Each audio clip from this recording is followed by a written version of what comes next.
2, 1. We've got RIP Takeoff, y'all. We've got RIP Takeoff. And guess what? We're gonna hop right to it.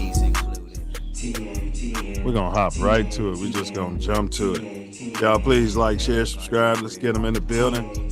Welcome to another edition of Mouthpiece Included. This is the pod where we speak upon Spolitricks. That's a fusion of your spots, your polytricks, and everything in between the collapsible superposition upon your observation. Every week, we dive into the headlines that have everyone yapping. Whether it's a landmark policy shift, a viral scandal, a Chef Curry-like shot to create martyrdom. R.I.P. Charlie Kirk. Condolences to his family. Or the cultural moments that spark debate from coast to coast. Expect sharp takes, spirited debate, and a no holds barred look at how the arenas, the Gilbert arenas, I might say, of power and play reflect and shape one another. And then, because we know you came for gridiron thrills, we'll break down today's epic debacle in Detroit. Our Bears gonna break that clash down from every single angle. Game-changing plays, NFL officiating bloopers, key matchups.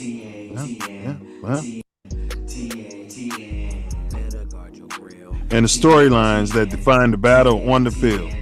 We're going to unpack the highlights, the lowlights, and the hidden moments that set social media ablaze. Strap in. This is Spolitricks, where big issues meet big plays. Whether you're here for sports scheming or political sharp turns, we've got your dose of insight with just the right amount of edge. This ain't just commentary. It's clarity served with heat. Mouthpiece included. Ready? Let's put on our dirtier ones.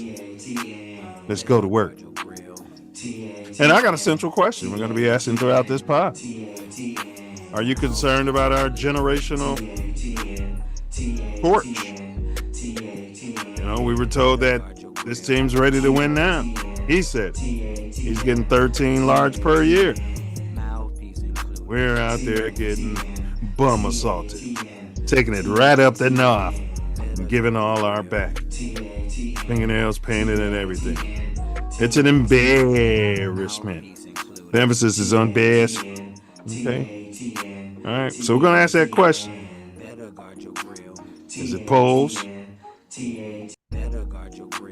Or does that generational torch? Was it number one on my list? I'm on record. I wanted Eric Bieniemy, the poor and stupid running backs coach. I digress. So stand down. Stand back. Stand by. Or pull up. But if you do pull up, don't forget to bring your mouthpiece.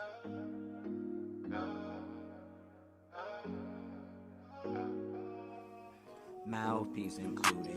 Panels open, y'all. Panels open. Click that link. You can pull up and excrete your excrement. All right? Grab your mouthpiece. Let's get started. Big ups to Midwest Festivals. Presents Ancestral Echoes as Glamping House Music Fest with glamping. Get with it. Big up. Milz Aesthetics. Licensed, bonded, fully insured. Multicultural skin, body, and weight loss pro. Here in sunny Southern California. That's www.taymilzaesthetics.com. Big ups Bella B Design. You might need some swag such as, you know what I mean? Reach out to Bella B.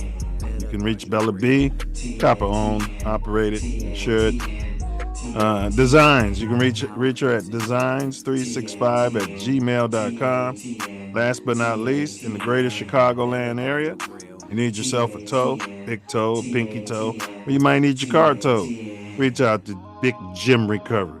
That's right, Jim Recovery. He'll pull up, Might even bring you a slice of deep dish pizza. Brand new truck. Put you up on the flatbed so your new whip ain't scraping. You know, get you and your whip to a point of safety. Now, for my yapping, let's go ahead and get perennial Father of the Year nominee. You Mouthpiece can't win it every included. year. TATN, TATN, Leo's finest. TATN. It's Pope Leo's birthday today, too. Pope Leo's birthday. Leo's in the building. What's going White on there, Sox in Jim the Bob? building. Oh, just a little life in the city is fine. Weather's good. We make it out to the damn Ancestral Echoes event yesterday. I took a THC included Gummy? gummy yesterday Yeah. around 3 o'clock, and next thing I know, it was yeah. I'm waking up and it's darkness outside. It's 10:30, but I slept well. I was refreshed, Oh, and yeah. I'm gonna have to catch the next event. But shout out to Ancestral Echoes as usual, and I will be at your next event. I surely wanted to get out there, but the it didn't work out. But everything's all good in Chicago.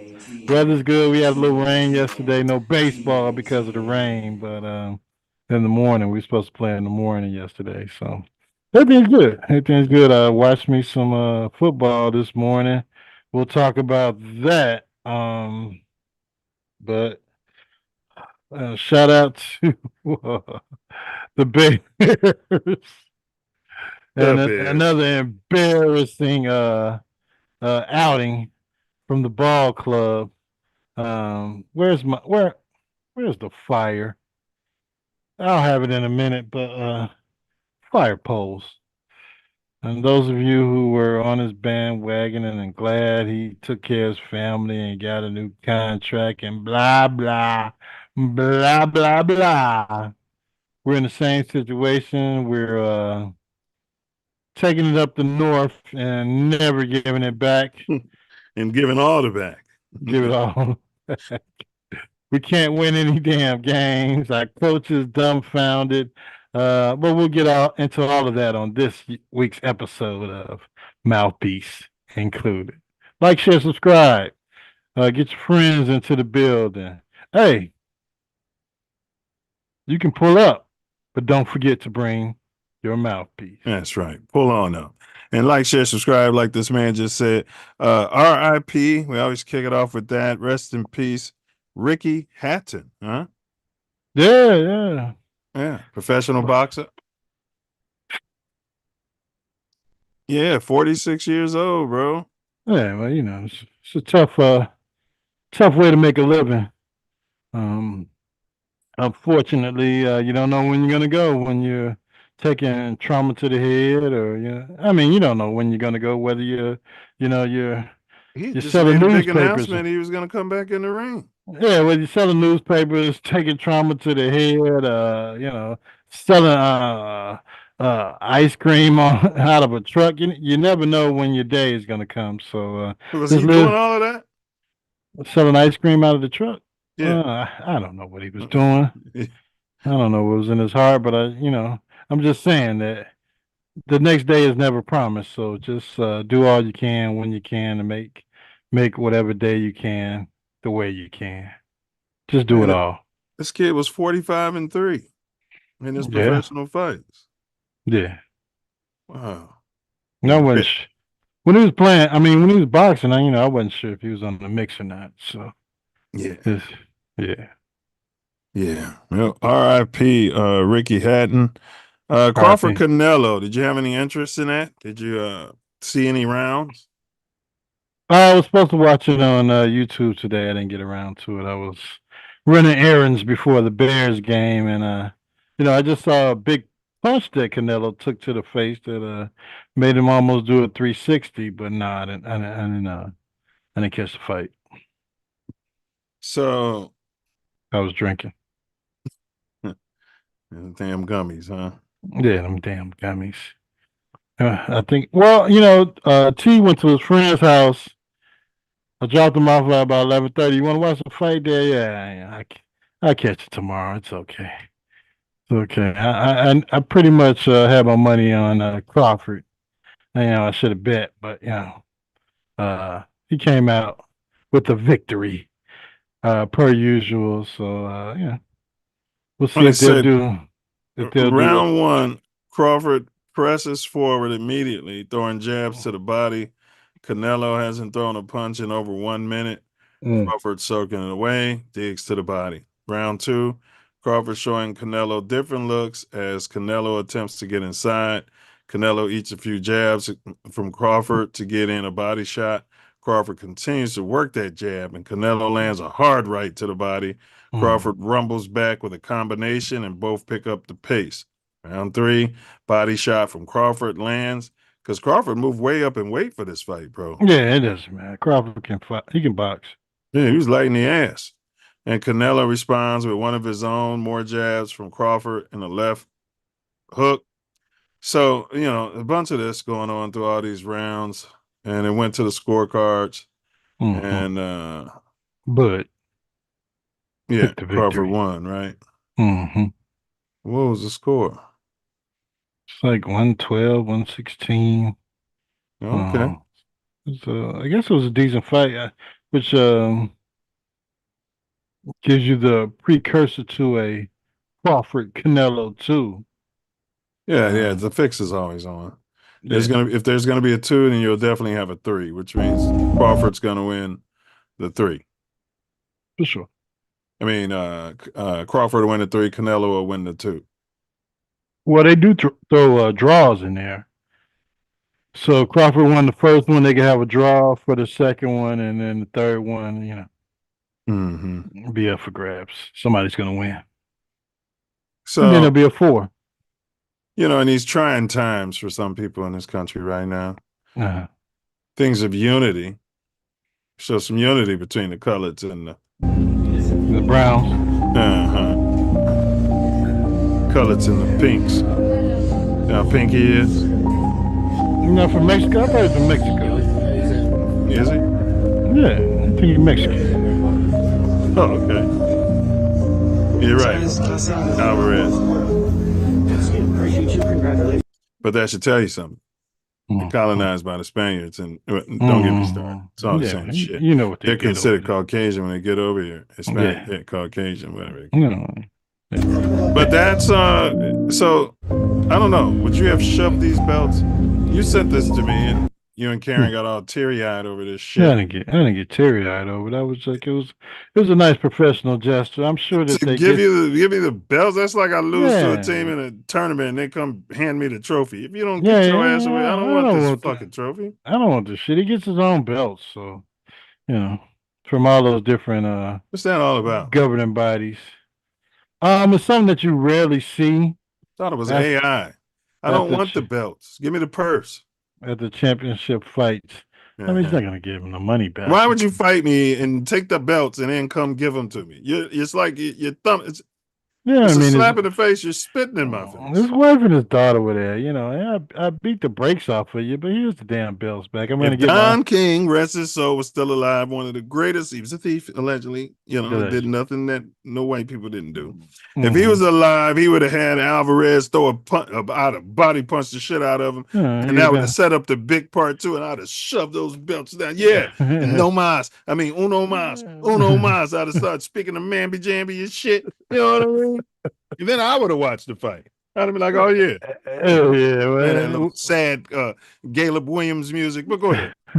we don't have that same type of showmanship in the boxing arena Yeah, as we did when you had a Don King Don and King. Butch Lewis and all of those You think promoters. Don King was on the Booger Sugar looking back on it? Absolutely, he was partying. Are you kidding me? I got all the money in the world. His hair and his Yeah, nonstop chatter probably yeah. says it all, huh? Yeah. He was. I mean, he was living. He still is living a great life. So, He's not yeah. passed away? No, I think Don King's still here. Oh, hey, my bad. I said rest his soul, I think. That's my bad. Yeah. Once again, I'm putting people in the grave He doesn't have to promote anymore. I mean, he stole all the money he could. I mean, Yeah, that's somebody else still. Drop Dead Gorgeous. I mean, this is the best I've ever seen this kid look. I don't know if they gave him makeup or did some, what do you call that? When he Photoshop. Plus his But, bum. but here he is, Arch Manning. Yeah, I got some better pictures with that one. Yeah, I took some pictures with his dad and mom. But yeah. This is awful, and you can't say, "Oh, they were playing against a genius NFL defensive coordinator." You can't run that gambit every week, can you? Yeah, I'm playing against the Little Sisters of the Poor this week. Yeah. Maybe he was mourning Charlie Kirk? Kirk. No. You don't think? No. I mean, come on, we got to come up with an excuse for him. His generation. Yeah, Yeah, everyone said he's going to be the drop dead number one overall pick, and damn all those athletes. yeah, finals this week. Let's say he had first semester finals this week or something. Yeah. Oh, yeah, I know what you're talking about. The quarterly exams. Yeah, he was working hard doing his examinations. Yeah. He had a splinter in his offhand, which was affecting him. They got the splinter out, but they probably had to bring somebody in a type for him. But he still had to think. Couldn't bring him in from under center. But I hope this kid pans out. He seems to be a good kid, but I just can't help but believe if he was some sort of copper color. Oh my goodness. Yeah, like a Sanders. Oh my goodness. Yeah, they'd be trying to get him to unalive himself. You know what I mean? And his family, and it's his dad's fault. Look at this NIL money he's making. Look at all the money he's making. Look at all the money he's making, and his father and his dad. He's the number one. He's the number one NIL player. The number one NIL player in the country. There's and his no family's way. too involved in his life. There's no way he's got his dad and his uncles all in his business, his grandfather. I mean, I'm sure he'll come around, but look at all the money he's making. His kid look at all the money his on family. His grandfather was an NFL player, and his uncles were NFL players. And look at him. And we've got an unnamed source who's a coach who said this kid all he does is play video games and goes to bars all night. The college kids do. Smoking and drinking. We got some video, but we can't pull it up right now. Unnamed sources. Unnamed sources. Yeah. All right. John, speaking of the Drop Dead Gorgeous, Burrow. Okay. He got helped off the field by two teammates, so he couldn't put any pressure on that leg. Appeared it could be pressure. Yeah, it could be season injury out there, fella. Where's the cart? You want to be tough, you know what I mean? You walk out my ass. It's the NFL. Get your ass on the cart. It's an embarrassment to most players. You know what I mean? This isn't golf out there. You want to walk out like a man. It's a quarterback. It's not an embarrassment to the quarterback. If you touch a quarterback, it's a penalty. So there's no embarrassment to the quarterback being wheeled out the field into the locker room like most non-known players get done. Well, Burrow's always hurt though, and they keep trying to put him ahead of all these other quarterbacks. But once again, he's hurt. Is he ahead of Caleb? Caleb's generation. Yeah. We got Diesel. What's in your crawl, man? The only thing we covered so far was that fight. We covered Drop Dead Gorgeous Arch Manning flopping, and we covered Burrow being helped off the field with a potential season-ending injury. Anything in your crawl about that, or you want to move to the next step? Well, Diesel had to fight in his parlay. Yeah, oh yeah, he had it. I had the parlay. He was gonna hit him with 3 body jams and 14. I didn't bet the fight. Yeah. But it wasn't that close either. Two people had 115, 113. I was like, what fight were they watching? Yeah. The fight that got them that check for voting like that. Mm-hmm. Yeah. Mayweather bet on it. I'm sure he did. He probably won a couple of mil. Mm-hmm. So, any comments on Burrow being hurt once again, or you want to move on? I mean, I don't know. They said it was like a toe or something. Yeah. I don't. So you want him on a cart for a toe injury? This isn't Caleb Williams. This guy's not. Well, I mean, that's what I heard. I don't know if it's true or not, but he's hurt. He usually gets hurt every other season. Yeah, he does. And misses several games when he's hurt. So what's a broken toe? I mean, come on, you got to. But they back up. I say this: that backup they got is probably he's in the top 3 best backups in the league. Is he better than Tyson Bagent? Absolutely not. There's no one better in the NFL than Yes, Tyson he is. Bagent. Yes, he is. He's shown it before. I seen him play, and I thought he was Burrow. I turned on a game one time. I thought he was Burrow. He's drop dead gorgeous. This is blasphemy. He was slinging it. Blasphemy. He was accurate. Blasphemy. So, yeah, but he did drive him down there. I saw they were still balling at the Burrow went out. I did see he that. through for like 2-something after. Should they move gone. off Burrow since he's always hurt? Because if he was some sort of copper color, that's what they'd be saying. Who the hell can't throw to them damn receivers he's got that's wide open, that's running down the field and elbowing the defensive back and catching the ball with one hand? Who can't throw to those guys? Oh, Caleb Williams. Mm-hmm. Okay. Jalen Hurts. What's in his heart? So Jalen, he did some charitables, okay, and some charitables. You know, he always does. Yeah, he's a good kid. Yeah, he's a good kid, and he did it. He's not out there in Arlington Heights, Diesel.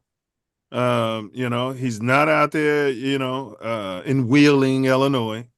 Okay, look. These people are copper color. He's in South Philly. And we all know South Philly is the best place to get a cheesesteak. That's where Fresh Prince came from. Exactly. Now he donated, he surprised the South Philly Sigma Sharks youth football team with white cement Air Jordan 4 cleats before the Eagles season opened. Now, if I'm one of these kids' parents, I'm putting them in the box. And I'm going right online, and I'm selling. Would you sign this for me? Yeah, my kid loves you. Yeah, because he run around South Philly with those cleats on. Somebody's liable to put a pistol in it and take it from him. But what's y'all take on this? We don't want to spend a lot of time on it. Shout out to Jalen Hurts. Yeah, helping out them youth teams. Yeah. So be it, man. Unfortunately, the youth teams in Chicago have to go to what do they practice at? Lake Forest, Hallis Hall. Yeah, you got to make it out there. You got to pay for the metro. Support. Yeah, get some support from the Chicago Bears. Maybe one day when we get a black quarterback, he can come to the South Side and hook up the kids with some cleats. Now he was going to give them the white cements and a pair of his cleats when the season started. They didn't want that. They wanted the Jordans. They didn't want. You know how these kids are today. We don't wear that. They probably told him right to his face. Those shoes are stupid. These kids today, stand at their phone. They be leaving out, bitch. They be having that in their mind. Don't nobody wear this shit. You be looking at them like you little motherfucker. I'll whoop your ass and your daddy's ass. What's wrong with y'all? All right, let's move on though, because anybody's wondering, we are going to get to the Bears really quick. We're flashing through these topics. Charlie Kirk. Now the NFL has been on record, saying that their fan base doesn't like to mix. They don't like to cut their politics with the sports. Yeah. But during that Green Bay game on national TV. They took a moment of silence, and I think they kneeled for Charlie Kirk. I know the flags, and you're a soldier. How you feel about the flags being half-mast for this rest of the soul? I know I'm all over the place here. First question is, do you agree with the NFL's decision to have that moment of silence right there on national TV for this gentleman? And then secondly, how do you guys feel about the flags all over the country being lowered to halfway?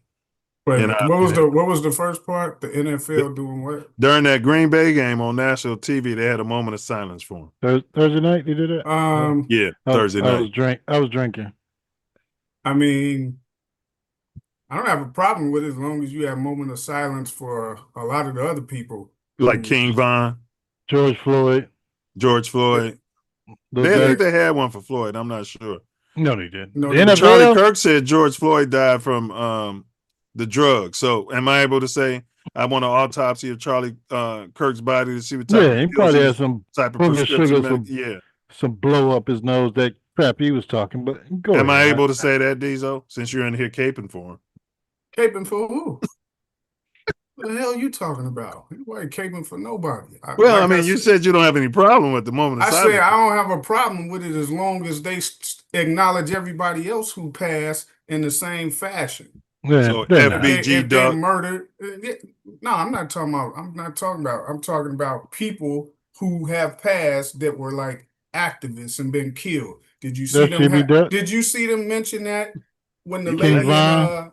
They was active. when the lady in Minnesota got when the dude came to their house and killed Correct. her and her Correct. husband, and You're I don't saying know. political type figures, but this guy was an Yeah, influencer. He's not an but activist. he's politically affiliated heavily, Yeah, he's a racist. Yeah, heavily. allegedly. So if you're not acknowledging these other people these people were actual politicians, I didn't hear nothing from that. So, well, we've said on this show that the NFL is racist, so this is right up their alley. I mean, yeah, let's see all their emails that they've had. Yeah, I was just about to mention Chucky Gruden. What's your take on? I swear to God, I was about to mention Chucky Gruden. They should have brought John Gruden out there to lead us. Have a moment of silence for the greatest. You know, Michelin. Yeah, if you let me back in the league, we'll make all this right. All right, Ace, what's your and so the second part of that is as a person who served this nation in the military, bro. How do you feel about the flags being half mast or half staff, however you want to call it, in honor of this gentleman? No, because most of the flags were being lowered that day for remembering 9/11, and people were mistaking it for him. The ones that were done for him, I disagree with it because you're not doing it for everybody. Especially, do they do that for soldiers? They flew him on Air Force too. So you're telling me if what's his name? No more talk. If Willie D, he's got 2 million followers. What the hell is Air Force 2? That's what the vice president. One of my friends from Drop Dead Gorgeous, Dwight D. Eisenhower, used to pilot Air Force 2. Any plane that the president's not on? No, it's the vice president. The vice president's plane. Yeah, they got Air Force 2. So they actually put his casket on Air Force 2 and flew it from Utah to Arizona. They did that on your taxpayer dollar. You guys like that? No.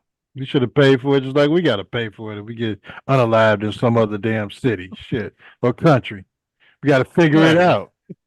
All right, Ace. So overall, what's your take? We got Diesel's take, and then we're going to move on because these people are here for us to talk Bears. No comment. Yeah, soldiers, man. If you're not acknowledging soldiers and stuff who are dying, why you? This person isn't even an official politician. Oh, okay. Yeah. So if you want to acknowledge him, fine. But there's a whole lot of other people that you need to be acknowledging too, and that's not going to happen. So that's my issue with it. Your president is playing golf while the soldiers are being killed and coming back to the U.S. So the fact that you have some guy that's out here spewing or whatever the hell he's spewing, most of them you don't even hear about stuff. They could be on their job overseas or here, right? And something happens and they get killed. You don't even hear about that stuff, bro. So nah, if you're not acknowledging all of the people who deserve it, nah. Why wouldn't we acknowledge this guy that's spewing, whatever he was spewing? Man, they was having a visual. They was out there singing all of the Pink Kumbaya songs. When they be about ready to set a cross on fire on your lawn. And talking about Jesus, the white Jesus. And it was a Hispanic guy came out there. I think he was ex-military. He started screaming, "F Charlie Kirk." So they jumped on him. But he was handling his. He barely had anything on. They broke it up. 12 came. When I tell you every single cop was a skinhead. I mean, I don't know what their political affiliations were, but you don't know what's in their heart. You don't know what's in their heart. Eventually they arrested him. So what happened to free speech? And Charlie Kirk is probably rolling over in his grave because he was a big proponent for free speech. Yeah, he's not rolling over. Rolling to the side. That's where he rolled when he. Yeah. All right. JF1. We've got sent some information that when JF1 was in 9th grade, okay, he had seizures in class, okay. And then he was diagnosed ever since the 9th grade, which, you said something was wrong with his noggin. Epilepsy. He has epilepsy and he takes 3 pills every night to deal with it. What's your take on that, Diesel? And then I'll hear from Ace. We're doing our JF1 watch. you know what? I mean, it's done got him this far with it, so Yeah. you know. But I mean, it must have really affected him today because he threw for 27 yards. 27 yards. 27 yards. Got sacked twice, fumbled twice. One of them they got back. Awful, awful day. 3 of 11. Well, he was 3 for 11, and Tyrod Taylor was 7 for 11. Yeah, they were Yeah, but playing he it. came in after they pulled him, and that was like at the end near the last quarter. He got hurt. After Fields was pulled. I He mean, was hurt. the team's passing yards were 154 yards. He was hurt. Yeah, no, they pulled him. He wasn't playing no more. Because he got hurt. But that's just no, he didn't get hurt. That's like a god awful game, just god awful, just real. I mean, he. Well, they didn't. The Minnesota didn't pull their quarterback when he had 56 yards through 3 quarters. No, but the Minnesota, the game was still within range. That game was over. Allegedly. So it wasn't no coming back in that game. And their defense been awful. It ain't even been like what the Jets defense. I know Buffalo jumped on them. Yeah, so yeah, I don't blame him for pulling him, because he wasn't playing well. And then if they're, just the right time to get him out of there. Yeah, I mean that's awful. 3 for 11, 27. Go ahead, Ace. The other team had a drop dead gorgeous quarterback that won MVP last year, so you might as well pull him out. And Josh Allen wasn't much better while you in here. No, they kept running the ball. They just kept, like I said, their okay, defense, but he was 14 for 25 for 148 yards. But he didn't have to throw the ball. They kept he was looking at so neither did the Jets. The Jets had to run the ball. They weren't able to accomplish that today. Yeah. So when you get behind, then you got to throw. Look. He threw the ball 25 times. He was 56%. No touchdowns, no interceptions. Was it windy out there? It had to be something because none of these quarterbacks came out there and threw the ball around like Caleb Williams. He rushed for 59 yards. Who? Josh Allen. Justin rushed for 49. You didn't mention that. No, I wasn't. You didn't give me a chance to. And it doesn't matter because them god awful passing stats. Yeah, I would have let him run as much as he wanted. I mean, the poor kid's got epilepsy. You know what I mean? Give him a break. Give him a break. God, my gosh. James Cook had 21 rushes for 132 yards. Josh Allen had 9.8 yards a carry, and Justin had 9.8 yards a carry. But Breece Hall had 10 runs for 29 yards. That's the difference. One team could get the running game going, and the other team couldn't. Yeah, and then when you get behind, you got to throw the ball. Got to throw it, huh? Minnesota didn't do it. No, you just got to keep. They stuck with their running game. Ramming it right down their throat. They threw against the Bears. You saw it last week. They did both. They ran that shit down the Bears. Yeah, and then it started setting up the play action. That game wasn't as out of hand as this game. So you talking about 23-3. Mm-hmm. And then you going in the fourth quarter, and your quarterback has shown nothing. So he had to get up out of there, bro. He was hurt. Had to get him up out of there. Yeah, I mean, he's streaky just like Caleb. That's the thing. So I'm not mad. It happens. But that was a home game. You would expect him to be better.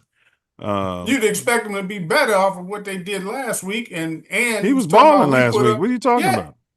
What did I just say? Do you understand the words coming out of my mouth? You expect him to do better than what he did based on what he did last week. Any given Sunday. Yeah, any given Sunday. You don't expect him to be that bad. I mean, based off of last week. Yeah. I'll give you that. That's a big step back for him. But I'll say this too: their defense ain't helping them at all. Well, we moved off of him to bring in Caleb Williams, who I believe everyone, including you, was caping for. Okay, I was caping for anybody but him. Mm-hmm. I was caping for a new. How's that working out? Yeah. Well, here's your new quarterback. Okay, and it's we can get into this. It's much deeper than him. Because he wasn't the issue today. Well, we will. But okay. right now, we're talking about Caleb with the flower in his hair. But before we get to the flower in the hair, Angel Reese said, "Love this. My nail tech really wanted to do his nails, and she killed it. So proud." How does that make you guys feel as a Chicago fucking Bears fan? That, or is it me? It, Please ma- tell me, is it it, me? Because I'm it, frustrated. it makes me feel better. He doesn't have to take as much time to concentrate on his nails because Angel Reese Nail Tech took care of that for him, so he can start working on the game plan.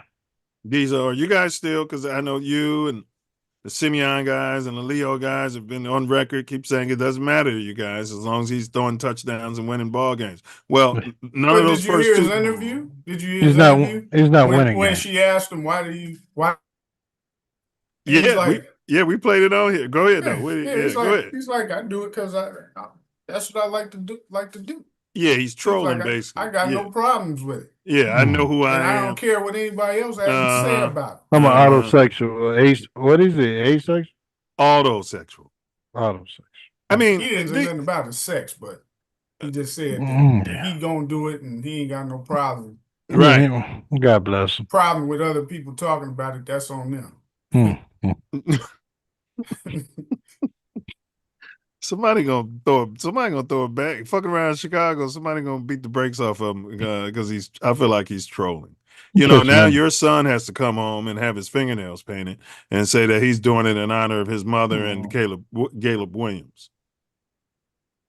You know, I mean, when he actually had the bears like on his nails, you those liked colors. It. No, I was like, well, if you're gonna do it, yeah, do that, right? But do something football related. Yeah, maybe yeah. had a plays on your nails or something. You know, footballish. Yeah. But Get you you a start damn. just going black and blue and all that. Well, all right, that's his again, own to world. each his own, but this is trolling. So, I don't know if Karen, can you make that so they can see it? Thanks, Karen. So he responded he got backlash from this, Diesel. Now, okay, and it's probably the conservative media, but this is how he came out there with his nails painted with the flower in his hair. All right. This is your quarterback. Caleb is our quarterback. And he responded, "Y'all worry about my nails. I'll worry about torching your favorite team's defense." This guy's delusional. How about you worry about shutting your mouth until you actually do it? Thank you. How about that? Yeah, we scored what was it? 14 points when he was in the game. Too much talk and not enough action. For sure. I don't need you saying nothing until you out there proving what you can actually do. Torching your favorite team's defense. His record is 5-77. 5-17 at this point. And everybody ran Justin Fields, and all they did was talk about his winning percentage. And didn't they, Ace? Didn't everybody talk about his winning percentage as a Bear? It's a quarterback stat. And he had so much less talentedness around him. He didn't have a generational punter. He didn't have a generational coach. He didn't have any of this. Yeah, generational offensive lineman. He didn't have the best left guard in the damn league. He didn't have 2 tight ends. He didn't have a first round tight end. Didn't have this, that, and the other. And now this guy's got all of this shit, and he's getting blown out. Against a team in his own damn division. Okay, so you're going in on him. No, that's deeper. That's not his fault today. Well, yes, it is. No, it's not. It's his. He's part of the problem. No, it's not. No. Look at what your boy did. Okay, in a whole new offense, whole new cater to what he likes to do, and the motherfucker can't throw for 50 yards. So don't even. Who you talking about? Talking about your boy Fields, who y'all keep comparing to. No. We talking about Caleb right now. Oh, no. But you keep comparing every time you. I'm not comparing anybody. I'm talking about the third quarter, the last 2 damn games where we have no yards. No, that's both of y'all. We were talking about we were talking about Caleb. We said he's 5-17. We said Caleb's 5-17, and all everybody did was talk about Justin's win and loss records. And then you said, you talking about he's got all of these players. He's got these players. So, yes. So okay, so you want to compare, but today wasn't on him. The deep man, they gave up 50-something points. 50. You know how many times we gave up 30 points in Justin's 50 something points. 50. What's his name? Jared Goff is not that damn good. There was no pass rush. Even when they blitzed, there was no pass rush. Well, that's part of the conversation. No, it's the biggest part that you ignore. Now, if you want to go back to we just say that everybody ignored the same thing with Justin. This is what we were saying. Everything you're saying, this motherfucker. Look at what he did. Look what he did today. Shit. He could go for 50 yards. 50 yards. You still talking about Justin. Yeah, you're still talking about Justin. Yeah, because you keep referring to it. Y'all, no matter what y'all say, we're talking about. Now, if you want to go to, if he was still in the Bears system where he was comfortable, he'd be playing a lot better. This dude shouldn't have drafted no fucking. He should have traded the pick and got the. No, I'm talking about this past draft. He shouldn't have drafted no fucking tight end. He could have got a tackle or a linebacker, because the linebackers are god awful. I've been saying that for the past 2 seasons. I've been calling that dude a lipstick lesbian from day one. The best linebacker we got is off the bench. That dude Sewell. He's the only one with aggression to me. And he don't play. He's a backup. But whenever he's out there, it looks like he's making a play or trying to make a play. So you saying he should have drafted a tackle this past year, when 2 years ago he should have got Jalen Carter, who fell into his damn lap. I'm saying, if you wanted to criticize him on the draft this year, look, you draft a first-round tight end and basically a first-round wide receiver. So you was okay with him passing up on Jalen Carter for Darnell Wrong? You was cool with that? Yeah, I was cool. How's that worked out? How's that working out? However it's worked out. Right? It's working out. It's not working out. You can point out how bad Justin played today, but you can't point out how shit Darnell Wrong was today. No, Darnell Wright, that's fixable. Because you were just on here last week talking about, he's a solid tackle. Now you're talking about he's so wrong. I never said he's a solid tackle. Yeah, last week. I said the left side. I said we had no problems with the left side of the field. This dude was jumping. I was asking if he was retarded. No, he only had one false start last week. He had two. And he had a holding, which was questionable. No, he's retired this week. No, he had one last week. All right, well, he had two this week. The guard had two. Okay, well, he had two this week. Who they signed from free agency. So if you want to go in on that stuff, that's different. He's nowhere comparable to Jalen Carter as far as production. They're not even in the same stratosphere. This is what we're talking about. He may not be, but he also ain't. It's not may not be. He definitely is not. Well, he's not spitting in people's faces at the beginning of games either. Who gives a shit about spitting in somebody's face? We need somebody to spit in somebody's face. We're losing by 50 points. Before the game even starts, I'm going to get myself ejected. Yeah. I'm going to get myself ejected. That's because he was copper-coded. If he was Bill Romanowski, you'd have been. You'd have loved it. Listen here, Bill. Yeah, it was part of football. You can't do that. Yeah. All right, but let's go to the sideline, and we're gonna take myself kicked out. Let's simmer down a little before the coin toss. I'm gonna get kicked out. Hold on. I don't want to play this game. We want to go through this, you guys. I'm gonna go back in the room and play some Madden. Well, the league only fined him, and he's back on the field. And sometimes when you got a dog, you ever heard of Aaron? Have you ever heard of Aaron Donald? You know how much stuff he was doing in Detroit where he was getting maligned? Have you ever heard of the freak, Randy Moss? You know how much stuff they were doing? Them's his dogs. Have you ever heard of Aaron Donald? Yeah. Yes. He was with Detroit, and then he was with the Rams. And he was stepping on people and stepping on their neck. Have you ever heard of Dennis Rodman? He wasn't a choir boy. I didn't see Aaron Donald getting ejected before the game started. Before the game started. Okay, all right. Well, you want to just lean on that. Before the game started. You want to lean on that caveat. Aaron Donald didn't have any braids. He didn't have any. Hey man, when's the coin toss? It don't matter. I'm getting kicked out right now. He didn't have any braids in his head, so they weren't going to kick him out. He was light skinned. And we're gonna watch what he does today. I think you're confusing Aaron Donald with Ndamukong Suh, because he was the one doing a lot of that. Yes, him too. He was doing dirty stuff. It wasn't Aaron Donald doing all that dirty stuff. You're right. And they both all pro. Right? Yeah, but there's no way that you can compare them passing on Jalen Carter for You needed a tackle. Donald The line was your worst We part. still need one. Yeah, you needed another one. You need another one.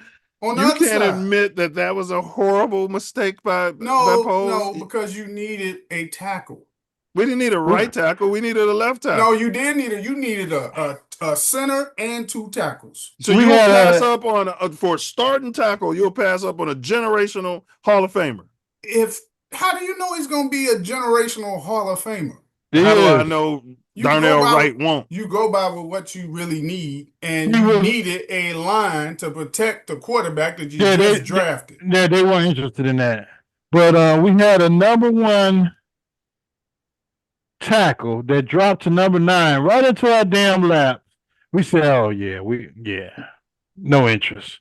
We're gonna pass. We're gonna trade that pick and go get us a right tackle, not a left tackle. We're gonna get a damn right tackle." And he's still here. You needed both. Okay, so we had a coach that ran the Lovey 2 and needed a tackle. We've been needing a 3 technique to run up the middle of the field, and they passed on him to get a damn right tackle. Who's a bum? No, he's not no bum. Darnell Wright is not a bum, bro. No. Well, the offensive line coach is a bum. Something's wrong. Something's wrong. He's not a bum. He just got a couple of penalties, but he's not a bum. 5. Well, 2 games. You can call that guard that they got in free agency a bum. He's a bum too. You could call somebody else, but Darnell Wright is not a bum. He got a couple 5 penalties in 2 games. He got a couple of penalties. Yeah, he's got more than a couple. No, penalties. He don't got no 5 penalties in 2 games. He's got a holding. He had 2. He's got the. Yeah, he does. He's got the hands to the face. The false starts. Yeah. Yeah, come on, man. Yeah, I mean, come on, man. No, he didn't. He's a right tackle. I'd rather have him get ejected than have 5 penalties. I'd rather have him get ejected before the game and on some damn body than come out there and miss tackle. Aiden Hutchinson ate him up today. He had the crack block on Aiden Hutchinson today. Did you see that? That was 15 yards. Aiden Hutchinson. Did you notice that none of them were chipping on Aiden Hutchinson? None of them. Because he's supposed to be. He was drafted number 9. It doesn't matter how good your tackle is. You're occasionally chipping if you're going up against. From the guard. He had help from the guard on that play. And he went low. You getting chipped. Look, you help by chipping before that running back can go run that route. Your boy Darnell Long will not be starting next week. That's my hot take prediction. So is that the head coach's fault or the offensive coordinator's fault? How much do you want to bet? Or the line coach's that he fault? Start next week. The person who need to get benched is the damn guard. That dude is he's awful. Yeah, he's awful. What was you asking, Ace? Is it the head coach's fault? Is it the offensive coordinator's fault? Or is it the offensive line coach's fault that they can't figure out how to block Aiden Hutchinson knowing that he's their number 1 pass rusher coming into the game? I blame it on, what's his name is calling the plays? Ben Johnson. So you need to be calling plays where your back go and chip the guy, man. It's not that complicated. So it's the head coach. You don't got to chip him every play, but you got to chip him on a regular where he's thinking about it. And they just not. And Dennis Allen, oh my God. I think he's been on O block or something. He's so bad that you can't. That's what I'm saying is you can't blame Caleb for this week, right? We're not blaming him. We're blaming the whole damn team. No, I'm saying that from Caleb to the offense to the defense to the general manager to the damn president. Receivers who dropping the ball. All of them. Everybody gets some blame this week. But Caleb got some blame too. Yeah, man. I mean, I'm sure he would. We're going to listen to him, and we're going to listen to his post-game presser. I'm sure he would acknowledge that he left some plays out there that could have been better. He might have, man, but they was getting, when they was rushing him, they were rushing, right? So it wasn't like he had like time like before where he had time and he wasn't fucking letting the ball go or something. Well, it wasn't much time on those things. And then when he's hitting people, man, you got to catch the fucking ball. Man, he's got to spread that ball around and stop looking for his little butt buddy Romo Milz every damn play. And he's got to tell coach it's 3rd and 1 and 4th and 1. I can't get it. I can't make this happen. I I'm think not dude's Jalen calling Hurts. those plays where it's ending up that Odunze is like He calling these becoming plays that for primary. Doomsday and Oz. Where's everybody else? I'm going back to what I was saying. So you draft this tight end in the first Right. round. He's barely getting clock. I don't even think he caught a pass. You paying Cole Kmet all this money. By Caleb. Correct. And then you got Luther Burton. He's barely on the field. He don't even play. Offense. And you see DJ Moore be pissed out there because he's just running around and dudes just staring at Romo Doomsday, his little draft buddy, and they hang out together all the time, and that's all he's doing all game. And the defenses know it. And DJ's running around wide open. Now, I don't know about that. I have to see the breakdown. I looked at the film breakdown for last week, and honestly, a lot of that stuff, they weren't open like we were thinking. Well, Justin Fields sure had no problem getting the ball to DJ Moore when with a horrible offensive coordinator. He sure found him. And if they were doing sight, that's the only person he found. That was his problem. The same way that Caleb keep throwing the damn Romo Doomsday, that's what Fields was doing to DJ Moore. Okay, so that's what we're saying. But you got other players. You got to do sight reads. If Zacchaeus is open and you're missing them, you're throwing the ball into the damn dirt. If DJ Moore's can do a zigzag out, zig in, zag out, and you're throwing the damn ball. If you got all these studs on your damn offense, it's got to be the quarterback. I'm thinking that that old boy's calling these plays where it's ending up going to. So it's the generational coach. I'm not arguing with you because we asked that question at the top. I mean, we don't know. We don't know yet. It's ending up going to him. Yeah. Most of the time. Let's hear from the generational coach. We're going to pause it every now and then. Y'all, fair use. This is him right after the game. See the extent of their injuries, but unknown right now. It seemed like a re-aggravation of what they had before going into the game. So they shouldn't have been playing. Correct. Neither one of those players should have been playing. We're talking about the linebacker, Edwards, Edwards, and Jalen Johnson. TJ Edwards doesn't perform to me anyway, so I don't have a problem with him being benched. Jalen Johnson, yes, but this guy is calling defense that isn't suitable for his personnel. They've never been this team right here. Come on, you guys wanted wacky pressing. This is what you guys wanted. You want blitzing. You want the cornerbacks. You can blitz and press and still play occasional zone. He's trying to play man to man for the most part. If you know Detroit, we played them well the last few seasons. Well, you got to acknowledge that. You got to acknowledge that. We've been in with a zone principle defense for a long time, but we wanted to get away from it. But the staff and now the players are blowing their hammies and hurting their penises. They're still the same staff, so you haven't incorporated a whole new staff to go by what you like to do. So it's a whole different staff. It's the same player. What do you mean? It's a different staff. It's different. No, I'm talking about the players. That's what I'm talking about. The players. Until you incorporate different players, they ain't excelling at that stuff that you want. And I've been chasing them on crosses and stuff, man. And I've been saying it. When we blitz, our players are standing up. They're not even getting there. They don't have that natural. You know what I mean? Natural instinct. It's like they're not coming with aggression. That's why I say the dude Sewell is about the only linebacker I see. And none of them cover and he can't cover your grandmother. No, not Sewell. You're right. I'm thinking of the other dude. But go ahead. None of the DBs or safeties have I seen come down to the line and they said Byers is done. It was Byers is done. It said it was one of the deep play. One of the commentators. One of the people that have been watching him for some years saying that he slowed down a step, and he can see it as a damn commentator. So you don't think these defensive coordinators know that if they send a speed guy past his ass, that he's not going to be able to keep up with him? But why can't Poles and why can't Dennis Allen see it? Because they it's going to be fire look here.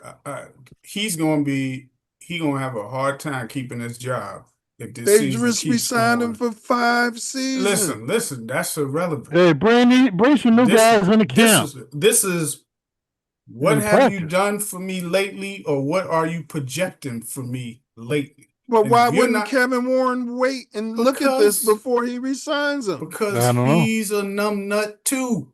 Yeah. So Okay. you gotta. I hate that we right back where the Bears always end Right up. back where we started. Firing every damn body. Yeah. And then the new organization's gonna come in. They're gonna look at smart Ben Johnson. They're And gonna then be you like, gonna fire his ass too. well, who the hell crowned him? Yeah. I And don't Caleb think be gone too. He was the hottest, shiniest new toy. So we brought the new toy in. New toy didn't get it done. Yeah, get rid of. Hey, one of the local media guys in the post game, they started their post game in the middle of the fourth quarter.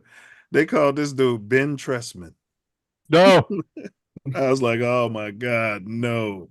And he's making me feel a lot about Tressman. He seems like a how do you say it, Diesel? He seems like a savant. Yeah, when it comes to offense, but anything else, you know what I mean?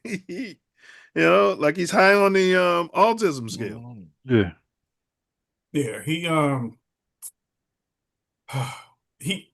like I said, he might be one of those guys where he's just a great offensive coordinator. Yeah, well, Right? we're seeing that. But not a head coach, right? We see And him I'm all the questioning time. that. 3rd and 1, he runs Caleb Williams, who's lighting the ass on a quarterback sneak. 4th and 1, and your line has look. And Roshan was available. The center. I watched Roshan get short Man, yardage even the back that they were letting play. The rookie. Roshan Johnson is our short yardage guy. No, but you didn't even give this guy a chance. Fuck him. I watched mean, Roshan Johnson get all those short yardage last year when we needed it. Why don't Ben Johnson he wasn't know getting that? them all the time either. So Yes, he was. listen, you could have gave this dude a chance. 2 downs. Bro, that guy 1 had yard. 3 runs for 0 yards. The guy you're talking about. No, that's not true. That's not true. Bro, yes, he did. He got some yards in garbage time. No. Okay, well, that must have been after I cut off the game. Yeah. We're going to pull up the stats because that's what he must have got time in garbage time. Yeah, because he had 3 yards for 7 carries, 28 yards. So that means those last 4 carries, he got 28 yards. Here's my point. Regardless of what his yards were, in that situation, he's basically your starting. Roshan is our short yardage guy. No, but he wasn't playing in this game. So this dude, he was on special teams. He's out there available. tackling. Get your ass out there and tackle. No, since you ain't done no special team player. Hey, old boy was out there tackling on special teams, the kick return. Man, so, we got a hammer, man. Yes, put that hammer in the game and run some play action off Roshan. You didn't give the ball to this guy on 2 downs where you needed 1 yard. Instead, you try to go behind a guard. And I think it was the damn guard who been having all the problems that they tried to run. They went behind both the guards. Yeah. They went to the right. They went behind Tooney, the $1 million. First they went to the right, and then they went behind the Tooney to the left.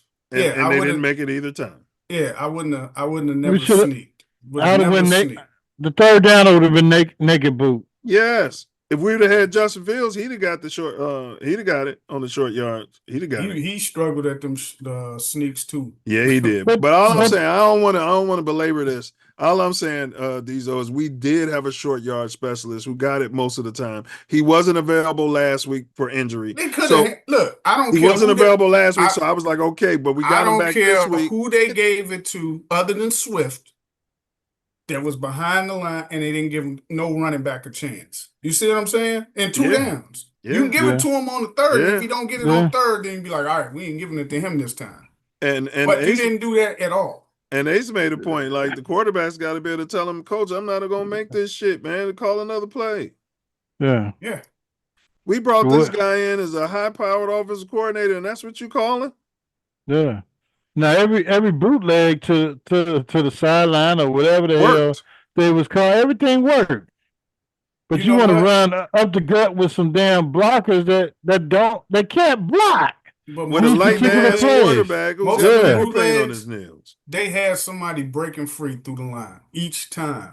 He got a little time, but it was one dude always. Welcome to Justin Fields' world. Through the line. Yeah.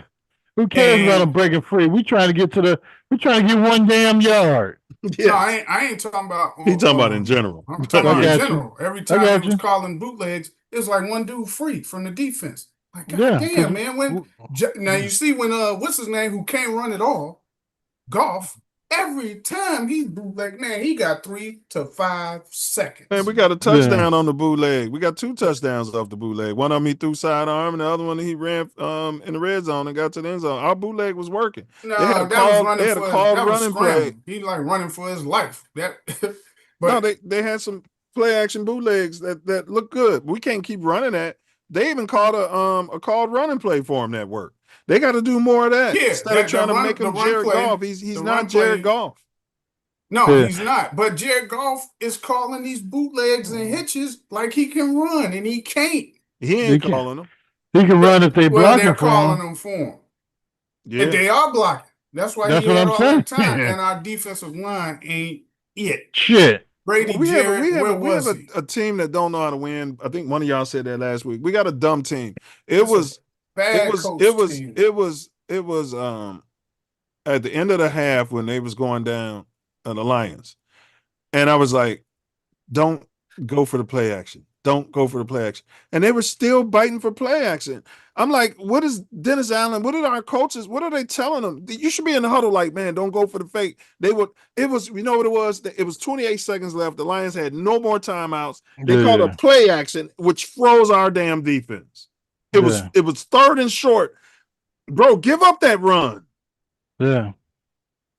Everything, dumb team. every type of fake or whatever, it seems like our defense is the perfect team to try whatever in your playbook, and it succeeds. Any misdirection works. They're all. Oh, it's like they're a bunch of slow kids. The ball's over here. Oh, the ball's over here. Hold on. We got Ben Johnson, BJ. Listen, anytime you lose a game like that, man, it's a kick in the teeth. Kicking the nothing about fucking that ball. feels good. Yeah, he didn't even have the balls to say it. But the other head coach for Detroit would have said it. Yeah. Like you said last week, we got to beat Chicago fucking next week. We said we're going to beat Chicago. Toying with us. And then this is another thing I didn't like. So now Kyler Gordon, and he our slot cornerback, he still ain't playing, right? Right. He told they staff, fuck y'all. I'm staying out another week. So, but before Jalen Johnson got hurt, I'm wondering why you didn't have him following St. Brown line. Because he wasn't on him from the beginning of the game. It was Tariq. Because they knew that hammy and that penis injury wasn't fully healed yet. Yeah, he shouldn't have been out there. Yeah. But that ain't even look like that's what he hurt. Oh, he hurt the groin. He got the penis injury. Again? Yep. So they got to put him on the pup. He's going to be on the pup list. I heard his groin diving and smacking the ball. He probably needs surgery. Well, if he was out there, I'd have punched him in the penis so he wouldn't have finished the damn game. This is football. Well, I mean, he had a penis injury, bro. I mean, you expect the guy to play with a penis injury. Hold on. There we go. Fortunately, I've been through a number of these over the course of my career. These guys, I tell you, they're hurt. It stinks. They fought the They didn't fight. entire game, and they did not fight the entire game. They gave up. When you play a good team on the road. He threw for 300. They gave up. You're going to talk about this garbage yards shit? Who threw for 300? Golf. Oh, I thought you were about to say Caleb. Yeah, they had 600 yards of total offense. Damn near 600, like 500. You're so ready to attack Caleb that you think I'm talking about him. Yeah. Because you guys he's going to throw for 4,000 yards. Same energy. We ain't had a 300-yard quarterback and blah, blah, blah, blah, blah. And I just want some wins. You ain't going to get it if that line keep blocking like that. Ding, ding, ding. And that's we got to run a damn football. And we don't have any running backs. We don't have no running backs. And Poles was supposed to fix that offensive line. I was the main advocate before the draft. So all them months, I kept saying we need to draft a running back either in the first round or with one of them second round picks. I kept saying it. Yeah, We 2 gotta- years ago I said we need Saquon Barkley and we need to go get that free agent that's on Baltimore right now, and nobody had any interest. I said Derrick the Henry. Bears are predicated on having a Walter Payton back there and a hard-hitting linebacker. But Well, we want to got us play a tight modern end. football. We Yeah, got us a tight end. yeah, we want to play we get modern a football. tight end. Yeah. And yeah, And I just don't trust Poe's ability to and like Gay said earlier, his whole scouting staff need to be fired. I hear your point, Diesel. We do need that. If he'd have drafted a running back, he'd have got the wrong one. Swift is a backup. He is not a legit I agree. starter. But bro, if he would have brought in a running Every back. time he breaks a run or whatever, Did you see the fumble, Diesel? I know you was pissed. No. man, he looked like he got hit with a Scud missile. I Did mean, he there get- was mouthpiece and stuff. He The ball got hit. I exploded mean, out of his yeah. hand. I didn't get hit like that though. AC was looking right at him. He Yeah, saw I him mean, coming. damn, motherfucker can't hit the shit out of me. Well, You they've know? been preaching to him, run to And the it was hole, a hit it hard. It was a cornerback that hit him. Let That him wasn't no play his safety or game, man. linebacker. Yeah, That was he a not- cornerback. Yeah, we knocked the brakes off of him. They not letting these players play their game. And I thought these genius coaches were going to coach the players. This is what Ben Johnson preached when he got here, according to their abilities. This ain't Detroit, but it seems to me like I don't he's like more his committed balance. to his system. His than he balance lets on. sucks. You Yeah. see him tripping over his own people. Yeah. have turnovers and blowing you But plays. that was last year and this year. Yeah. convert on fourth down. And Poles brought him in and gave him big money and that he could have gave to Montgomery. Or to Barkley. Could have kept Henry Montgomery. or Barkley. We could have kept Montgomery and the backup that we had. He Correct. might be out of the league now. The dude Herbert, helped yeah. Virginia Tech. What Yeah, helps Herbert- Justin Fields a Herbert. lot. But Yeah, Diesel, you the one who said they was probably conspiring against him. And I laughed at you when you first said it at the suggestion. Turned out it was probably true because there was They no probably reason. was. They probably Yeah, that's was. it. I said they weren't smart enough to conspire against Yeah, him, you but did say that. I didn't realize how stupid they were to conspire against him. Yeah. And you give up explosive plays on defense, it can go sideways in a hurry, and that was really the name of the game. Give up explosive plays on defense. That's a low key shot, ain't it? The Yeah. defense didn't play good. I'm not going to say that. Didn't play They good. God awful, but bro. but the offense ain't holding their own. The offense keeps putting them back on the field, and you can't keep putting Well, Detroit's offense back on the field like that against any defense. if you're not running the ball every week, your defense is going to get back out there after 2 or 3 badass throws or incompletion or whatever the hell that the offense is doing. Normally, it's some incompletions. If the offense isn't sustaining any drives because of bad throws, and they're not running the football, and they're not pounding the damn defense at any point of the game. Do you know what I've seen again So the today? other offensive coordinator now knows all your defensive tendencies because Yeah. you let your whole wad out already on the first few Do you drives. know what I noticed And now they again know what today? you're doing out there. And I blame Mm. this solely on the coach. Mhm. Hey, coach. They kept the by the time they were getting to play, I could see Caleb and the guys kind of like in a Oh yeah, I sub-huddle. saw that in the muddle. And they're waiting for the play. And They're the gonna, play's coming in. but And they're then gonna it's ask like, him about it, and guess what he says? They asked him about that. Are you getting the plays in on time? Are you better at that? He said, I guess you're gonna have to ask Caleb that.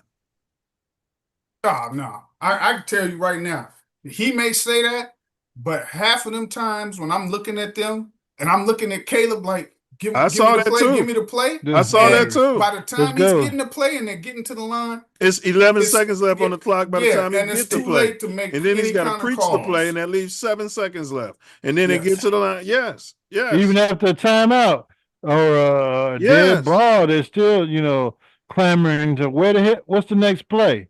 So damn, Caleb, figure some shit out. If the coach don't want to call a damn play, You you go get up your there, ass up there and you call do it. something.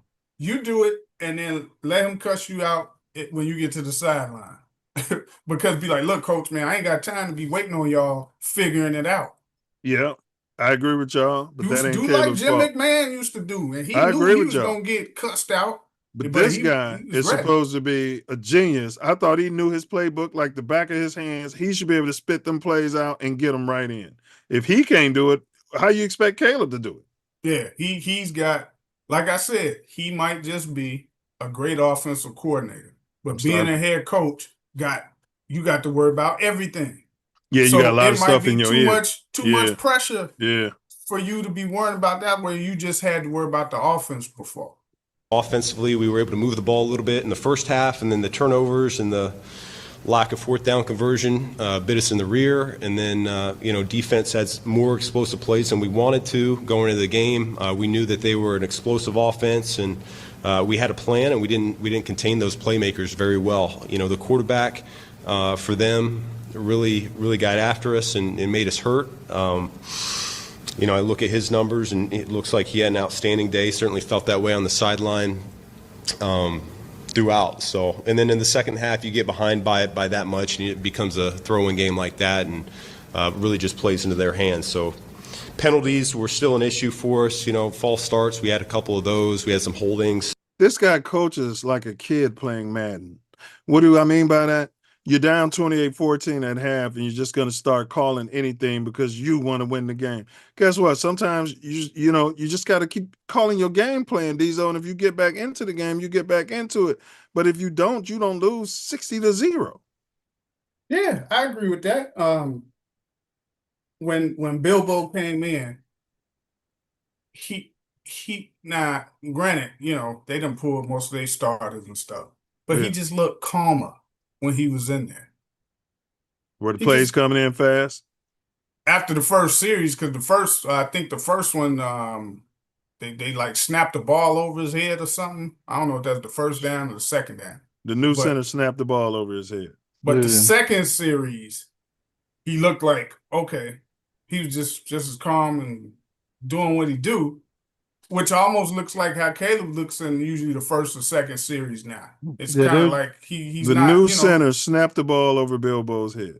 They were just trying to end the game, though. It really didn't matter. So you're just going to snap the ball over your damn... It went over his head. I don't know if it was first down or second down, but that was first down. Was that the starting? No. That was second down. Because the running back caught it out of the air and was able to keep it from being a huge loss. And that was the starting center who did that. I don't know who the hell. I don't know if it was the starting center still. Well, we got problems. It don't matter. Really Bilbo's hurt us. 6'3".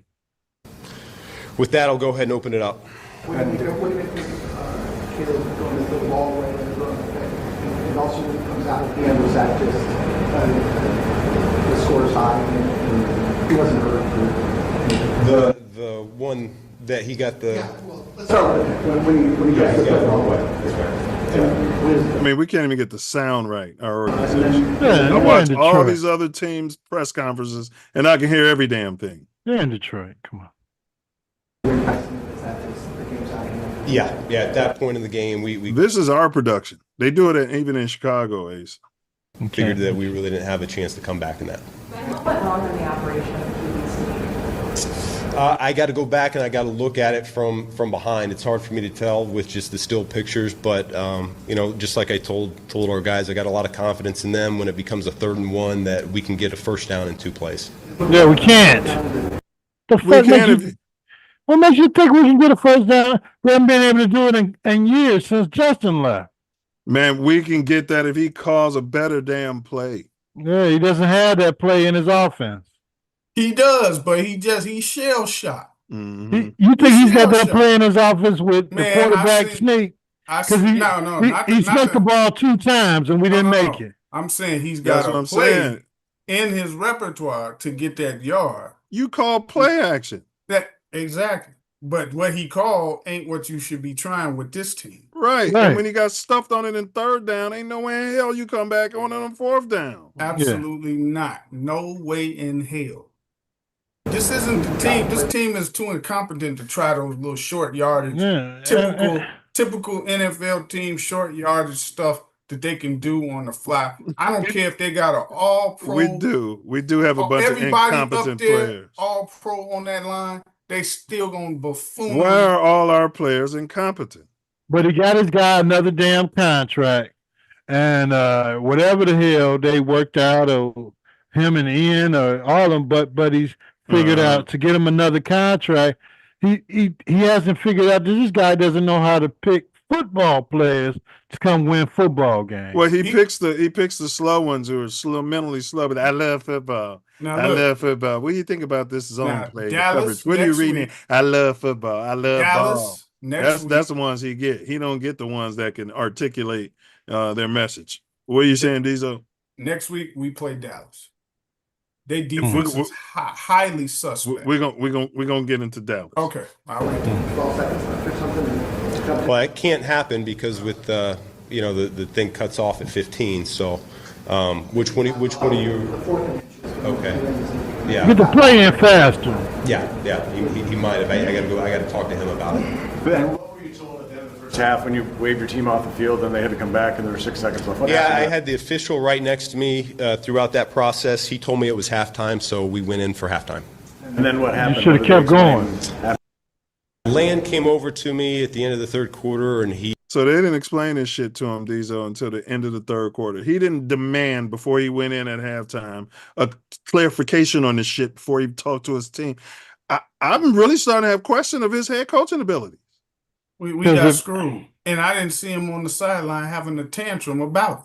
I Yeah, would we have got been over screwed. there throwing my clipboards, throwing the Gatorade. What the F do you Yes. mean? That you done held up the freaking clock for your mistake? And he No. and Diesel, he just said that. And then the official came over to me at the end of the third quarter and gave me clarification. He didn't even say I asked for it at the end of the third quarter. They felt bad for his dumb ass. Yeah. Like this idiot ain't even asking for an explanation. You would have had to pull my whole damn team out of the locker room. I would have gotten ejected from the game. Declan Yeah, Doyle would have yeah. been, or Dennis Allen would have coached the rest of the damn game. Big Dick Allen. I'd have made such a big scene over that. Because Yeah. this is 2 weeks big. straight. Correct. Too Correct. big. And they may or may not have got the next playoff. And if they did, they would have probably been attempting a field goal. It would have been a field goal because it would have been 1 second. They might have put 1 second on the clock, which I looked at it, and they would have had to kick a field goal. Because they would have had to spike it. Yeah. Well, they said the damn official made a damn mistake that the player was down in bounds and the clock should have kept running. Yeah. That's what. That's and the Yeah, they said he was explanation. down out of bounds, but he was down inbounds. He was Right. down in bounds. Yeah. Right. Yeah. So we're gonna put 16 seconds on the clock, and then we're gonna run out 10 seconds, and we're gonna go from there. Okay, Bears. And we're gonna start from a stop clock. A stop clock, right? They didn't even, with the 6 seconds, how they got you in a muddle, you know what I mean? And they're like, Yeah. okay, we're gonna place the ball and then the clock gonna start running. They didn't even do Yeah, that. they didn't even do that. Nope. On the snap. They Correct. ruled it out of bounds. They reviewed it and said it was in bounds, and so it was a 10-second runoff. So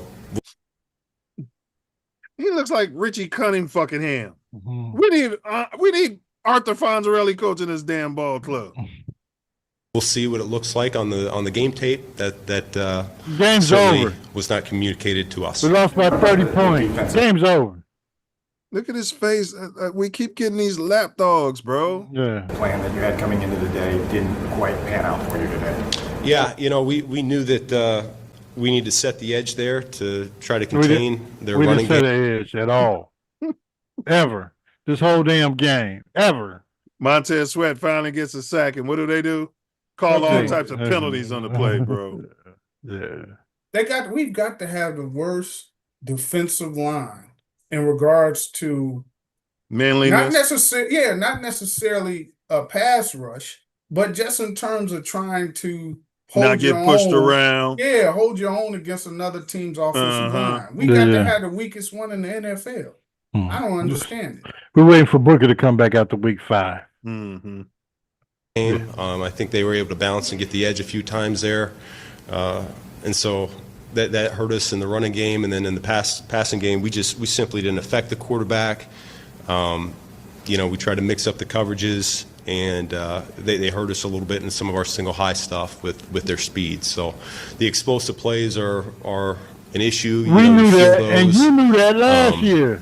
I did think the defense did a great job despite the turnovers and the fourth down. They hit the field. They were being resilient. They were fighting their tails off. It just didn't go our way today. Ben, how do you get a team to respond to a kick in the teeth like today was? To kick in the teeth? Yeah, kick in the teeth. You heard me. We have a lot of prideful guys. We're 2 games into the season, and so I think they're just as disappointed as the coaching staff is, and we're committed to getting this thing right. I have a lot of belief in them. We have leaders, we have captains. I mean, when you're around this league long enough, not the captains. He sound like earflows. He gonna cry when he gets to the car, though. Oh boy. these games happen, and it doesn't feel any better when it happens. But the good they're team, gonna ask him about his homie running a score up on him, and he's gonna get snippy with the reporter. So like that's normal. Well, we're gonna get snippy with the reporters. What was he supposed to do? Like, you just a whole bitch. I've been on, they find a way to respond, and I know our guys will do that. Do you believe Dan Campbell ran it up on you on that 4th and 4 going for it? What's he supposed to do? Okay. It's 4th and goal. Now you tough, but when the refs are out there putting it up your butt, you just sit there and take it. But Take now it you right tough. Protecting Dan Campbell. Now you're tough. What do you want him to do? Yeah, he Run could the kick damn field goal. ball. They don't kick field goals. He could have ran the ball or kicked the field goal. That's what he could have done. Right. Yeah, we don't kick field goals either. You don't believe him like Eberflus didn't. They go for it there. So he was doing what he was supposed to do. That's what he does. How demoralizing is this loss, considering you were coming back, you left for Chicago? I mean, It's not demoralizing at all. It's not demoralizing at all. We got to play better. Simple as that. And some of these squandered opportunities after the fumble, defense stops on 3rd down, get the ball back. What's your message going to be about not wasting those opportunities and putting field position? Yeah, I mean, when we play good teams, you got to capitalize on every opportunity. It's not when we play good teams, you son of a bitch. This is the NFL. And it's a division game. When we play anybody, we have to capitalize. We got one of the toughest schedules in the NFL this season. Correct. What are you talking about? It was actually rated the toughest, then I think the 2nd toughest Correct.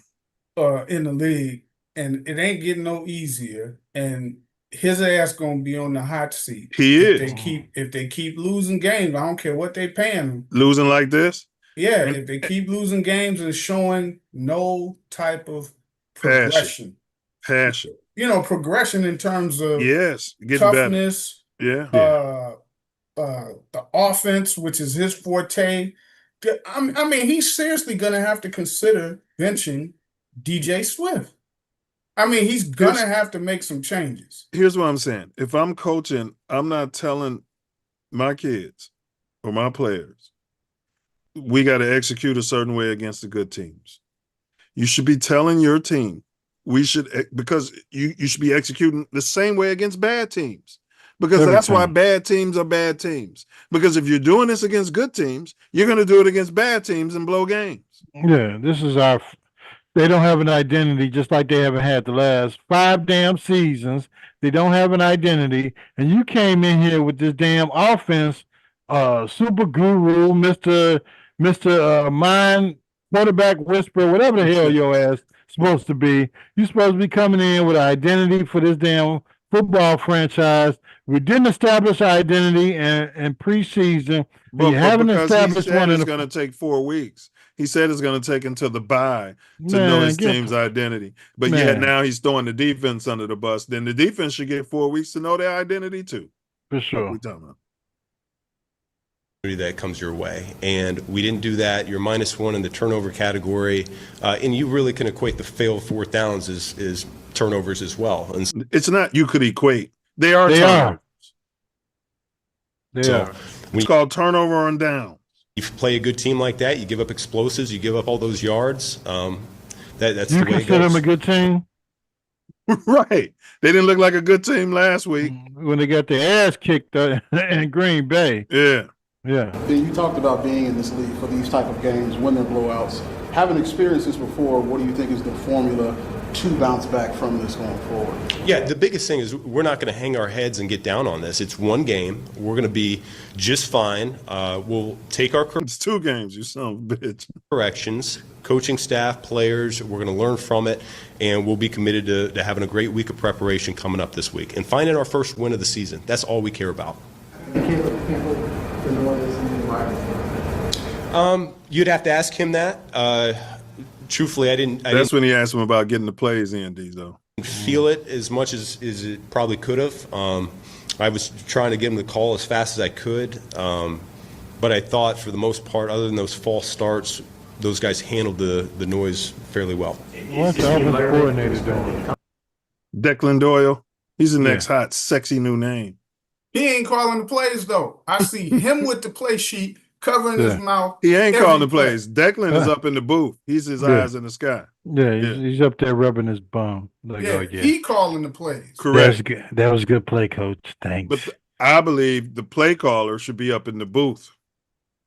Because when you're looking, how Diesel, you keep saying, I need to see the whole tape. I need to see the all 22. All 22, yeah. When you're up in the booth, you're seeing the all 22. Yeah, but I need Ben Johnson, since he's the coach and he's calling them plays. He's no different than Andy Reid and all them dudes. He needs to assert himself and take responsibility of that stuff that you call him. Yeah, that's your offensive coordinator call the damn plays, and you be the head coach. Go ahead, Ace, and I agree with you, and I agree with you, Diesel. Yes, take responsibility. Like, you know, fourth downs. I call some fucked up, and like add that in there. You're right. I got to be better. I got to get the calls in fast. If I'm a press reporter there with a press pass and I get a question in, I'm gonna say, hey, coach, the 3rd and 1 or 3rd and 1.5. Mm-hmm. And what made you think that Caleb could make that? Right. I would ask him. Right. You don't think you could have gave that rookie one handoff to see if he can get a yard? This guy, he's in love with that rookie running back. We got in the 4th round. Well, he's the one playing. So I don't want Swift. I don't want Swift getting that ball. Roshan I know he's gonna Johnson go down at the first touch. Runs and Roshan out there. And you son of a bitch, Caleb has never, since he's been in Chicago, made a damn 4th and 1. Yeah, ever. So what makes you think on the road in Detroit, when you're down 50 damn points, that he can make a damn 4th and 3rd and 1 and a 4th and 1 when we need those 1 yards? And this guy, let me tell you something about this guy. He's so arrogant.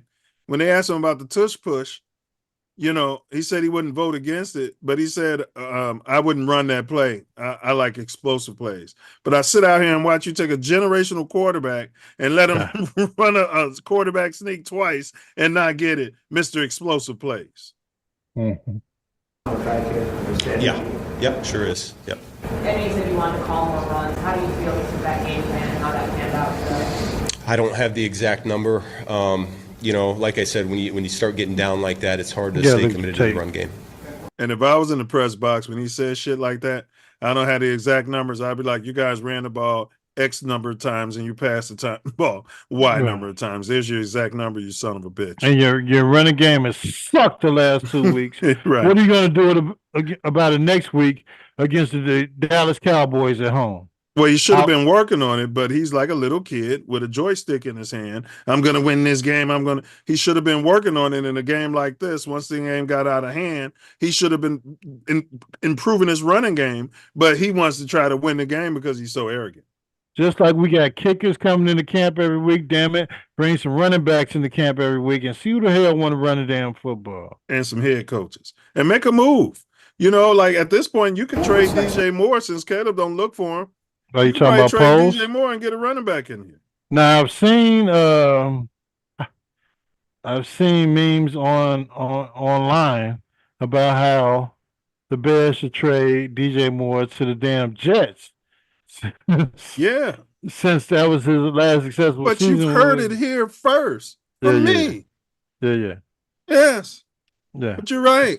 You know, but trade him to wherever you can get a running back for, man. Yeah. Caleb, he's frustrated with Caleb. Caleb don't know how to get him the ball. He don't look for him.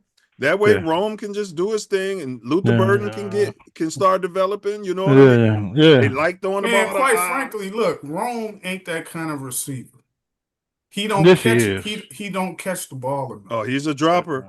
It's the second year. He don't catch the ball. Man, he's a dropper. Ball enough. Receivers are supposed to catch the ball in their first year. He's more like a first round pick, drafted before 15. Correct. Right? So he's supposed to be making those plays. Correct. His issue is supposed to be route running and getting open, if anything.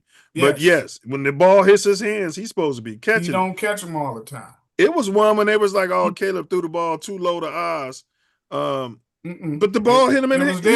He got to catch that. It was there. In the middle, and you can see if he missed one ever so often, but he usually misses a couple to three of them. If that Each ball is game. hitting your hands, man, you got to catch the ball. Bullshit.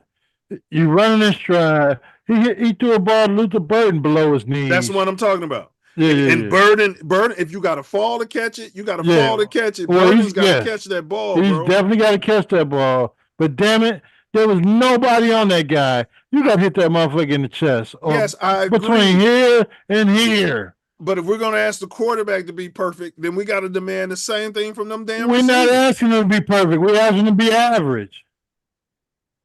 And an average quarterback can hit a guy running wide open from here to here without any problem. Well, I've seen them hit them here to and here. If I seen them drop the ball when it's hitting them here to here. If I threw that ball like that, Ace, that wasn't a day.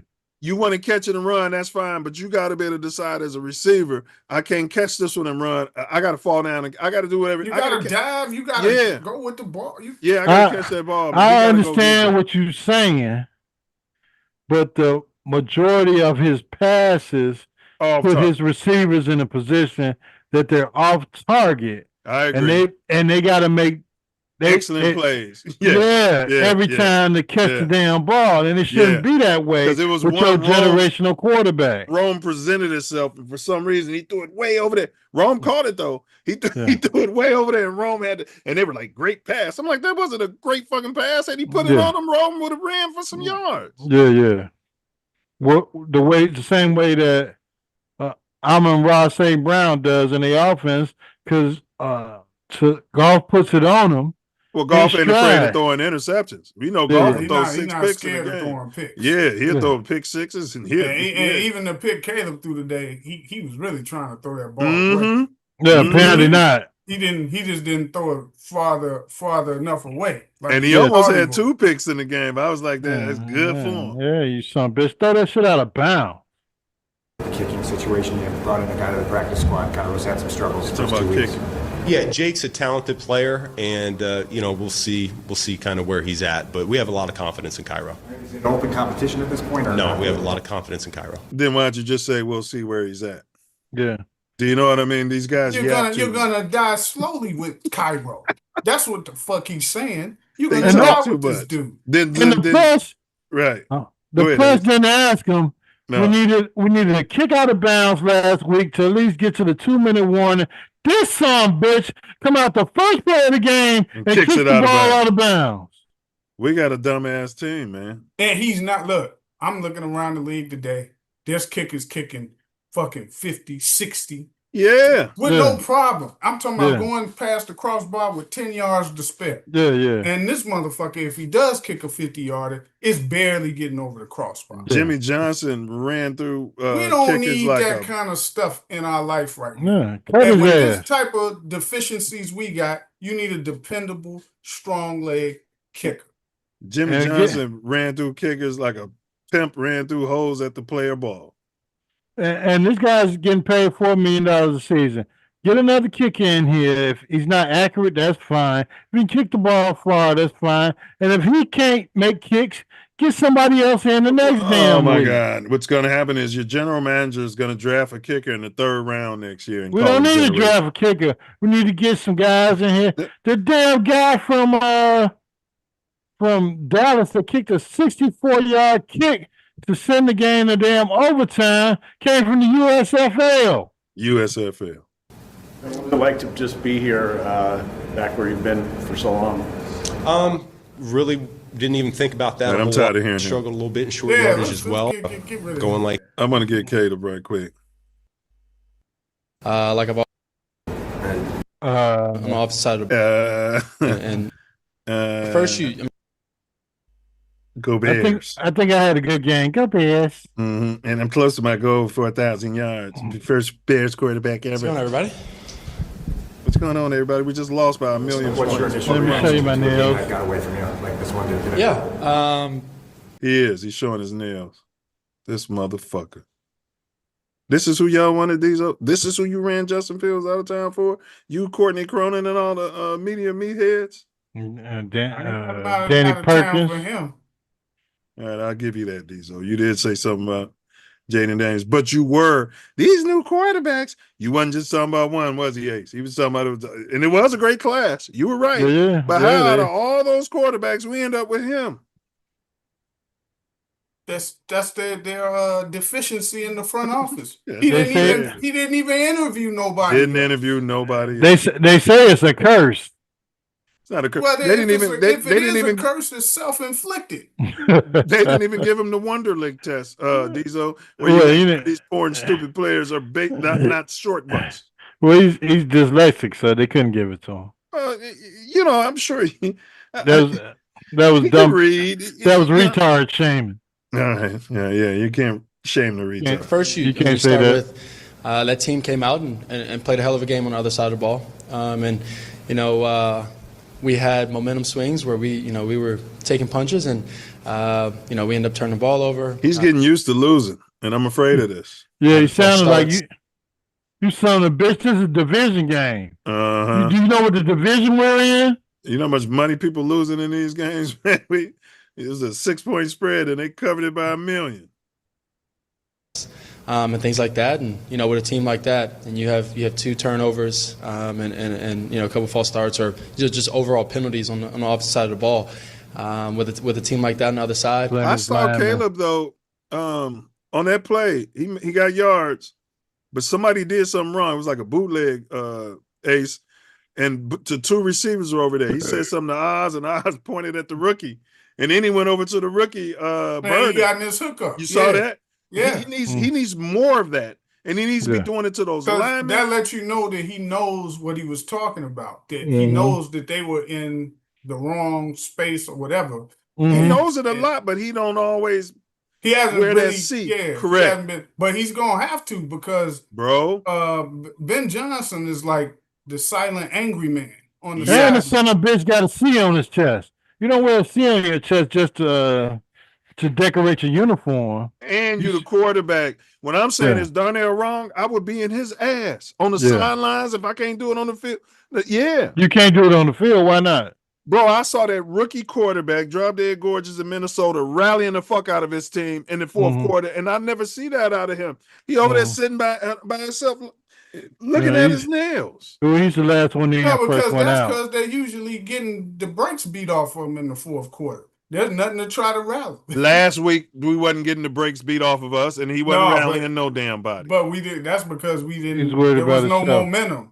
It was the other team with bro, stop making it. You're pampering this guy. You want to put some baby oil on his bum and some baby powder and put it at home. No, why don't you go and get the fingernail file for his nails, and you can tell him how you feel about his inability to rally his bro. All I'm saying is I watched a rookie quarterback do it. You know what I mean? Like he's doing it. It always takes our quarterbacks 3 years to start doing basic shit that they should roll off the bus doing. We're at home. If your damn right side of your line can't figure out your cadence or what the hell to do to get a damn play in or to call a play, you go over there and grab them motherfuckers with your painted fingernails and let their ass have it. You the captain. You the captain. Got a C on your chest. You ask him what the fuck is wrong with y'all. Just like a pitcher, man. If he's the ace pitcher and motherfuckers booting the ball, they're going to have a team meeting that, they're going to be saying something to him like, what the fuck is wrong with y'all? Now, they can come back at him like, man, you can't even throw the ball. Right, they could. But whatever. But I'm the quarterback. You think you talking to? I'm talking to you. I'm the quarterback. You know what I'm saying? No, he go to the coach and be like, Coach. No, you go to the offensive line. You go to the players. Tom Brady didn't do it.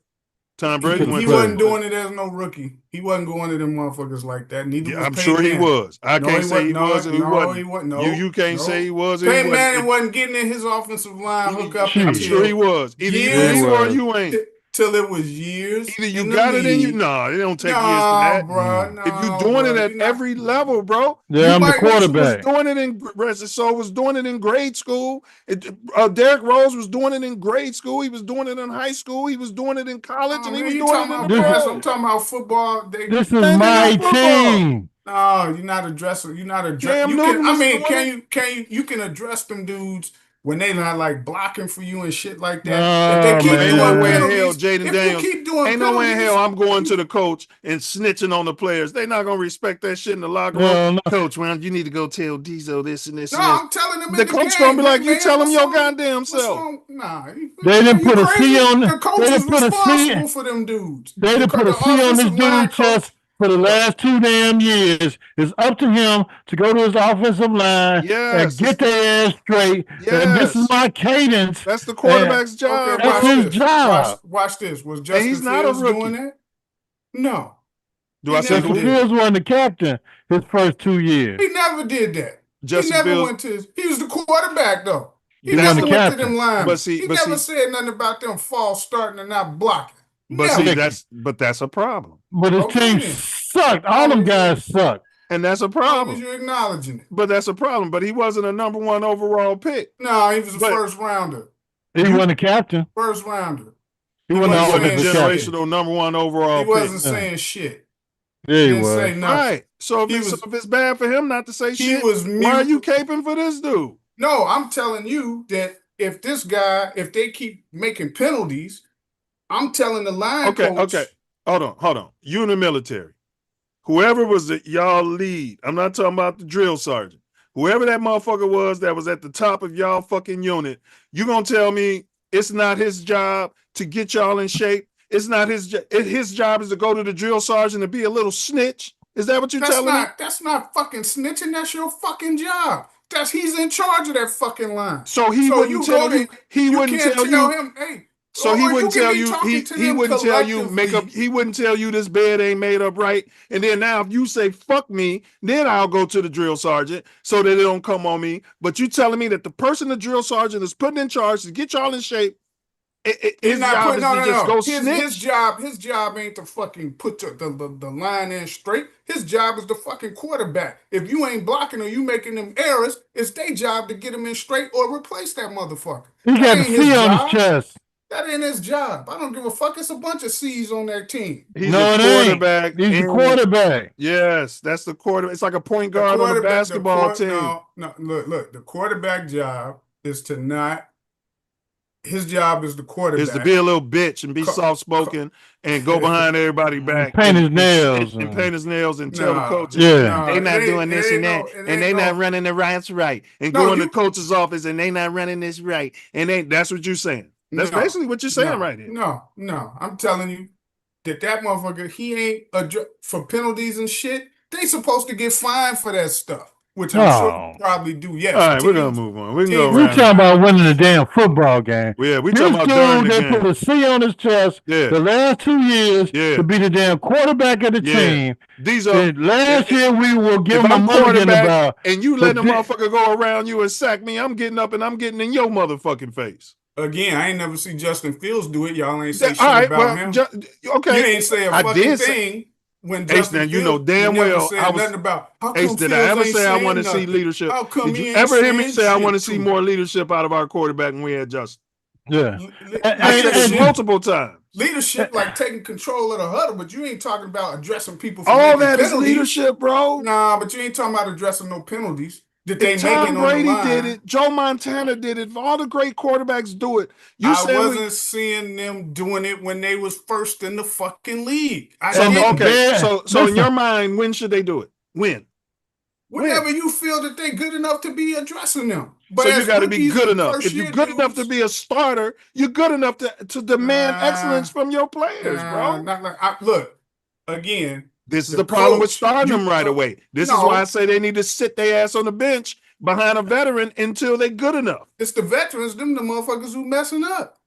But Right? the Bears, Some of the veterans is the ones who messing up. Bears never spent $100 million to protect Justin Fields as their quarterback. They spent $100 million on this damn line to protect this guy, their generational quarterback, and put a C on his chest, and he can't talk to them. Get the fuck out of here. Justin Fields, that make the case even more. But he could more clap back demanding on Facebook and say, on Fields. while y'all talking about my nails, he should have went to the coach and told the coach to handle it, or the team publicist to handle that. He He can clap back on requested- Facebook and say, y'all talking about my nails, but think about y'all defenses I'm lighting up, and then come out here and get bum raped.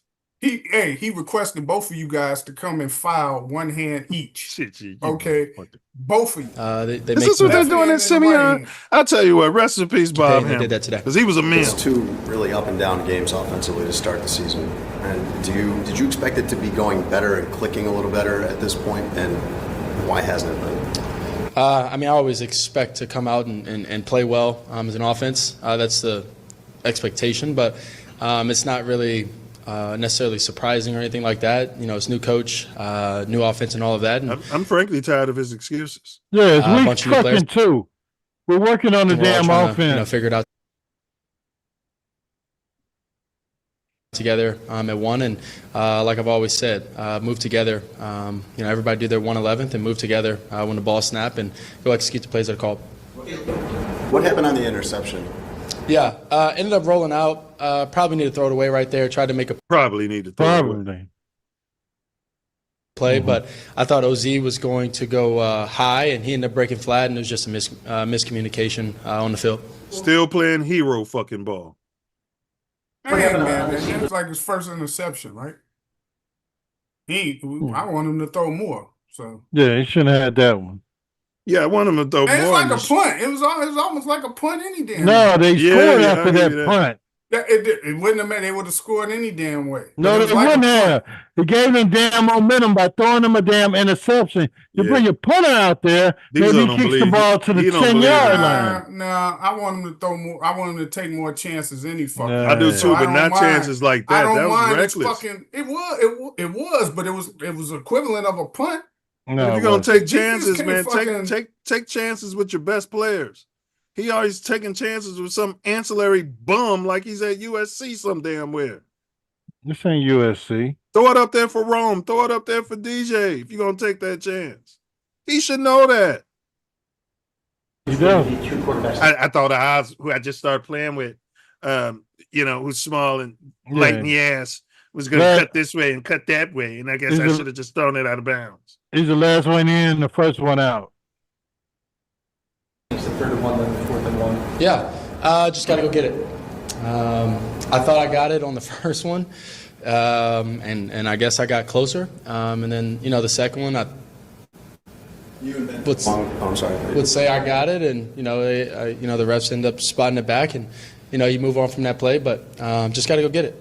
Ben had a long conversation after the 4th down one. What was the breakdown there? What were you guys? It was just us communicating about what's next, and then also just him saying, maybe go right next time or instead of left, or whatever the case may Motherfucker, we be. need a first down is what he because we got a bunch of said. yards on the first, or closer. We got more yards on the first one than we did in the second one. So, being able to, just He should have been saying, "I'm scrapping this fucking play."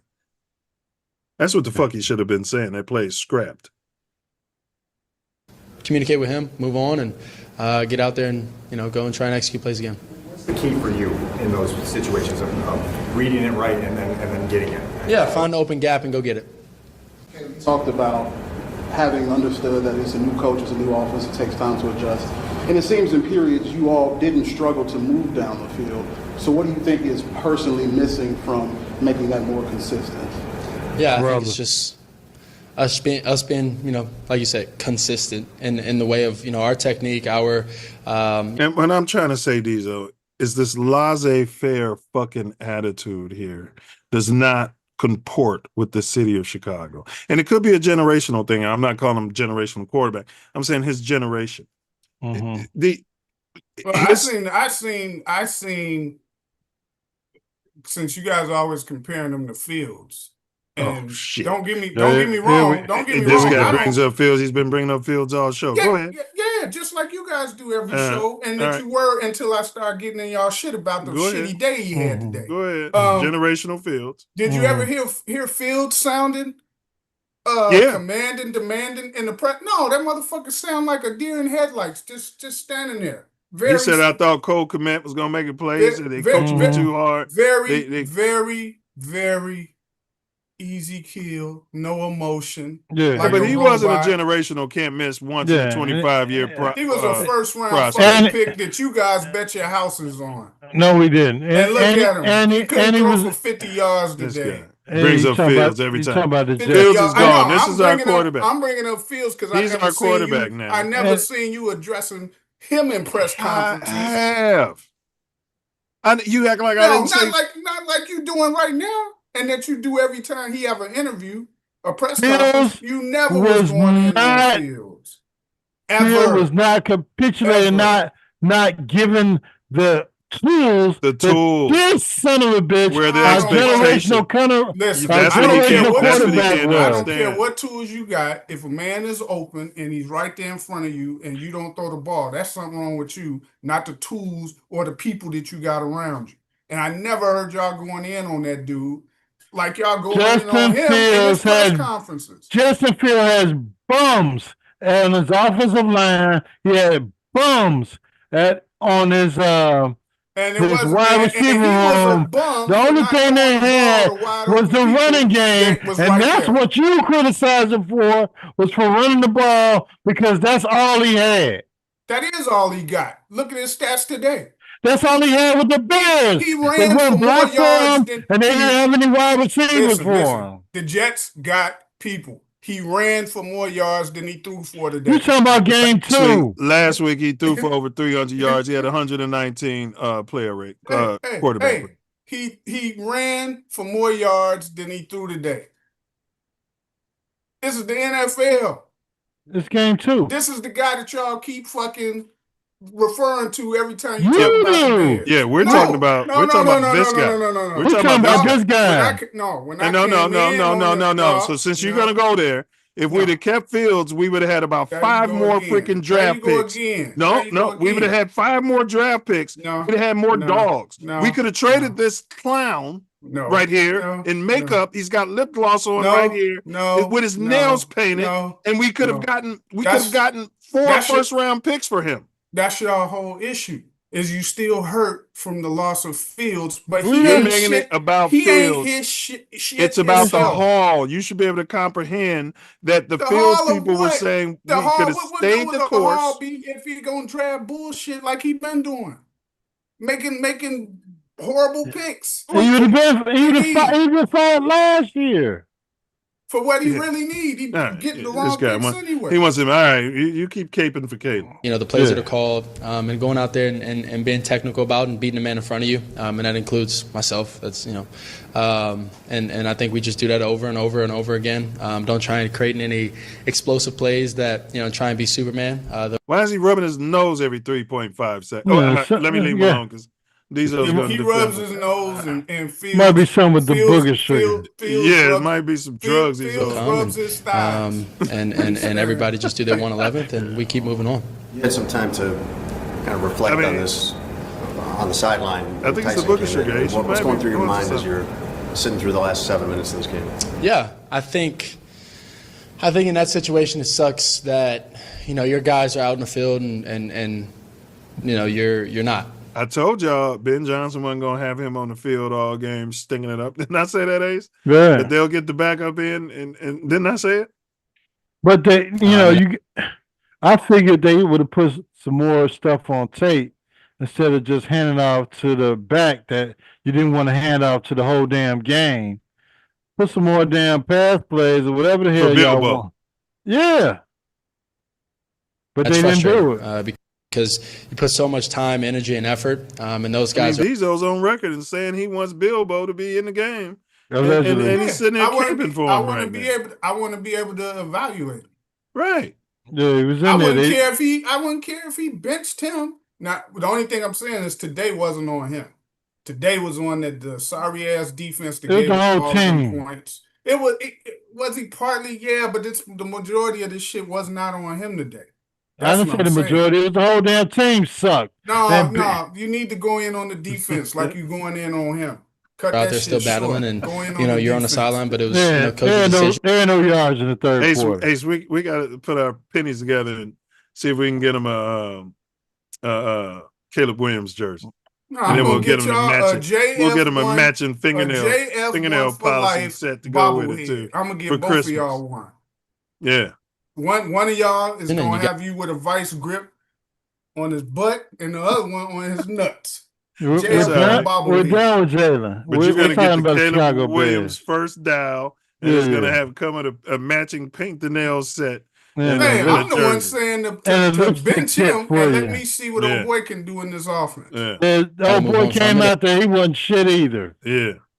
I think He was running the ball. in that He kept situation, telling him to run the you know, I'm thinking of how can I help this team, this offense, whether it's me saying something. See, he even said he should be saying something. Did you hear him, Yeah, Vito? but saying He something. didn't say whether it's me when saying and something to the where. coach. When and where. Oh, come Right? on. You talking about Oh, well. screaming them down while they on the field and You shit. got whatever necessary. And I said, even if it's on the sidelines, I want to see it. He goes and sits down by himself, I never and seen he's looking Justin at his Fields scream a day in his life. That motherfucker. Fields went ain't and our sat- quarterback no he more. went You and guys sat- ran him out of He went town. and sat You right ran him out of there on town. the sideline and looked like a deer He in probably headlights. he probably would have Every been doing fucking it. play, I you bet he's never doing it with the said Jets. nothing. I bet You he's never doing it with the said Jets. nothing. You Yeah, know, I'm sure. I'm he's a sure he veteran was quarterback today now. when he ran for more yards than he threw for. I'm sure he was.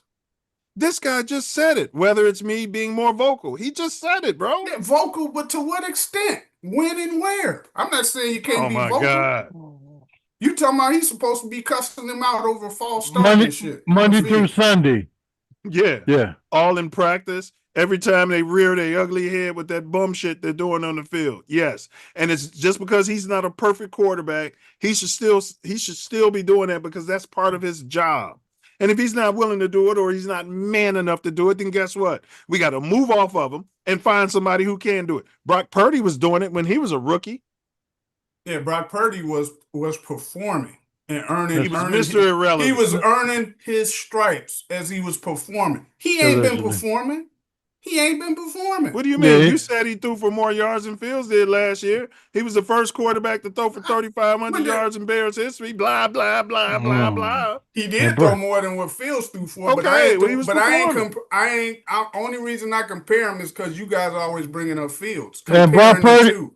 and we Brock had Purdy ain't Justin, won we shit coulda either. got this. He Yeah, went Brock to the Super Purdy Bowl, ain't didn't won he? shit. Did he go to the Super Bowl? He had a team around him, Did like he go this to the guy Super Bowl? does. Just Yeah, like didn't win JF1 shit. does. Did he go to the Super Bowl? Didn't win He had a shit. team around Okay. him like this. He went to the Nobody Super Bowl. cares. You sound like got him a LeBron new James. contract. We don't Got him a care new who went to the contract. Super You know why Bowl. y'all don't like We only anybody? care who wins You know the what? Super Bowl. You cocksuckers don't like no quarterbacks that perform unless they black. Mhm. That's what it is. Oh my God. If they not we're black saying Purdy. and they What do you mean? perform, and they I perform, gave Purdy praise. you know, not win. You I said just he said it. done I nothing. said Purdy took He went to the control Super of that Bowl. team, and he was Mr. Irrelevant. So did Joe Because Burrow. he was performing. Joe Caleb Burrow ain't went to the Super perform- Bowl. Look, Caleb ain't been performing. He He's comes starting. out talking shit, but he don't be performing. Mm. Right? He's saying like as if I'm gonna do this. Josh and do Allen, that. did You gotta Josh Allen perform make the to Super earn their Bowl? respect. Josh Allen's performing. He didn't win shit. Bro, if I'm a poor He performing winning driver, games though. I and still he's have the right to performing in games. if I'm a poor performing driver, I still have a right to tell the kids to shut the fuck up when they're distracting me in the car. And I don't expect the kids to be like, well, you driving fucked up. That has nothing to do with what I'm trying to do here. And part of the reason why I'm driving fucked up and performing poorly is because of you assholes aren't doing what I expect you to do. And you let the coaches worry about firing me, the guy driving, or the quarterback. Now, the coaches can worry about that, but as long as I'm in charge, these guys have to be doing, they're not going to be missing block after block, and I'm getting sacked 68 times, and all I'm doing is painting my fingernails, putting flour in my hair, and putting lip gloss on my lips. He just said it, he's got to be more vocal. He does. This guy said it himself. But when and where? Ace just told you. Again, when and where? Every day of the week. Yeah, okay. Monday When and where? Monday through Sunday. But as the general managers of these teams, you guys, you say they're performing, but they're not winning shit if they want to win. If you performing, if you're playing good quarterback or whatever your position is, then people are gonna respect what you're doing and they're gonna Who gives listen a to shit you. about that?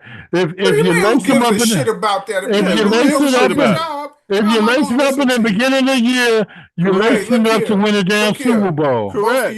Both of you nut huggers and holders of JF1, y'all You can don't- have the you rest don't of the show understand. because this game is on and I Bro, can't he's keep in going. a supervisory position. And it's not your job as an employee to be talking about, well, our numbers down. Our numbers down, you son of a bitch, because you ain't putting the work in over here. And that's his job to command that respect, regardless. That's his job. You command and you gotta perform too. If you ain't performing, who the fuck gonna respect you? If you missing meetings and shit like that, who gonna respect you? If you doing dumb shit, he shouldn't be a starter. He ain't getting it done. He should have a C on his test. You have to perform. No, I'm saying anybody. You got to perform. When you perform, they're gonna respect you more. Bro, if you're not performing and you're just out there, do you know what a point guard is? A point guard is not so you got to be Michael Jordan to talk to players. Do you understand that BJ Armstrong? He had respect. Used to tell players. He had respect of people. Quit bringing up Jordan comparison. Do you understand what leadership is? I know what the fuck leadership is. Do you? Because Justin Fields didn't have an ounce of it, and he still don't, and y'all still keep holding on to his ass. Jason Goff got the Rams to the Super Bowl, and then what do? They traded his ass out of town to get somebody in town that'll win a Super Bowl. Yeah. Yeah. And? That's what you're lacing it up for every damn day, to win a Super Bowl, not to get there, to get to the playoffs, to figure out how close you can get. And if you care about winning games, and if you care about winning games, you're not sparing your teammates' feelings. You're demanding. That's a horrible comparison because the motherfucker still won like 14 games last year. Okay. He didn't win a Super Bowl. Only one team wins the Super Bowl. Only one team wins the Super Bowl. So then he didn't make it. So he didn't have a chance. So fuck all of the other quarterbacks. He didn't have a chance, right? He didn't have a chance. Fuck out of here. 2 years in a row, man. On the field, or to whoever, or completing one more pass, or whatever the case may be, just to get the momentum going, get us going, and this guy don't want to win no damn Super Bowl. These guys he won 4,000 damn yards and 70% completion percentage. Justin is not the quarterback. We're talking about this guy. Tell yourself that every time you bring him up. We're talking about this guy who's our quarterback. Tell him that every time you try to bring him up. You guys moved off Justin.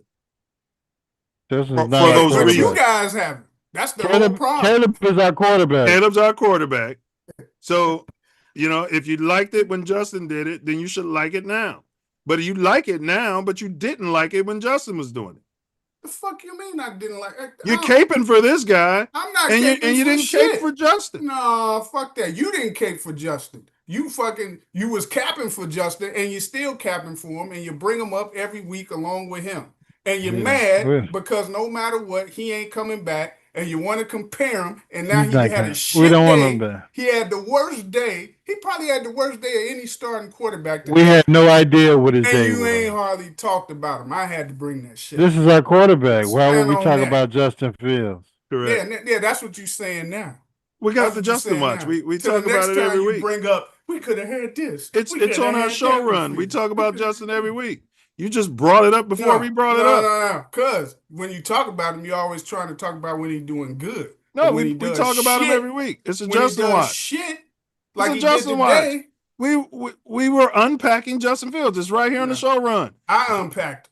You didn't bring him up. Yeah, you just brought him up before. We were already talking about Justin. Hey, we were going to bring up his stats, and then we were going to go through that. Remember when DJ Swift fumbled and he got hit with a Scud missile? That's the same thing happened to Fields today for the whole game. He was hit with a Scud missile. He didn't do shit. Motherfucker ran for more yards than he threw. So you're just going to bash Justin? I'm bashing him because and paint this guy's fingernails. Are you in the LaShawn McCoy camp? He ain't really play. He wasn't the issue today. That's what I'm gonna say about Caleb.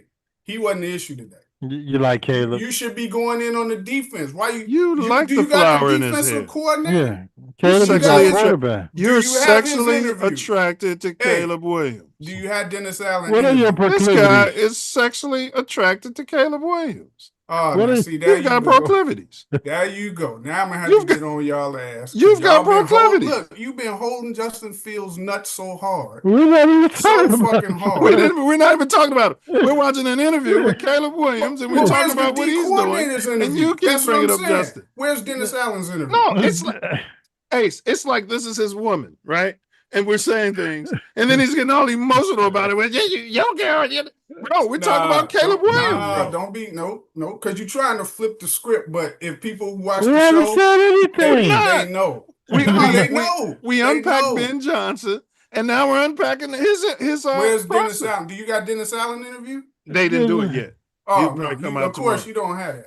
Yeah, We're just going with the Bears again. because he was the issue today. It wasn't Caleb Williams. It That was the Dennis whole damn team. Justin Fields ain't the reason we lost today. Yeah. No, but I'm bringing him up because you always keep comparing him. They still blaming Justin Fields. He's still, No, you he's just still brought him up playing. It's all again. Justin's fault, huh? Yeah. We got, how do I come to terms with it? We got 15 more games.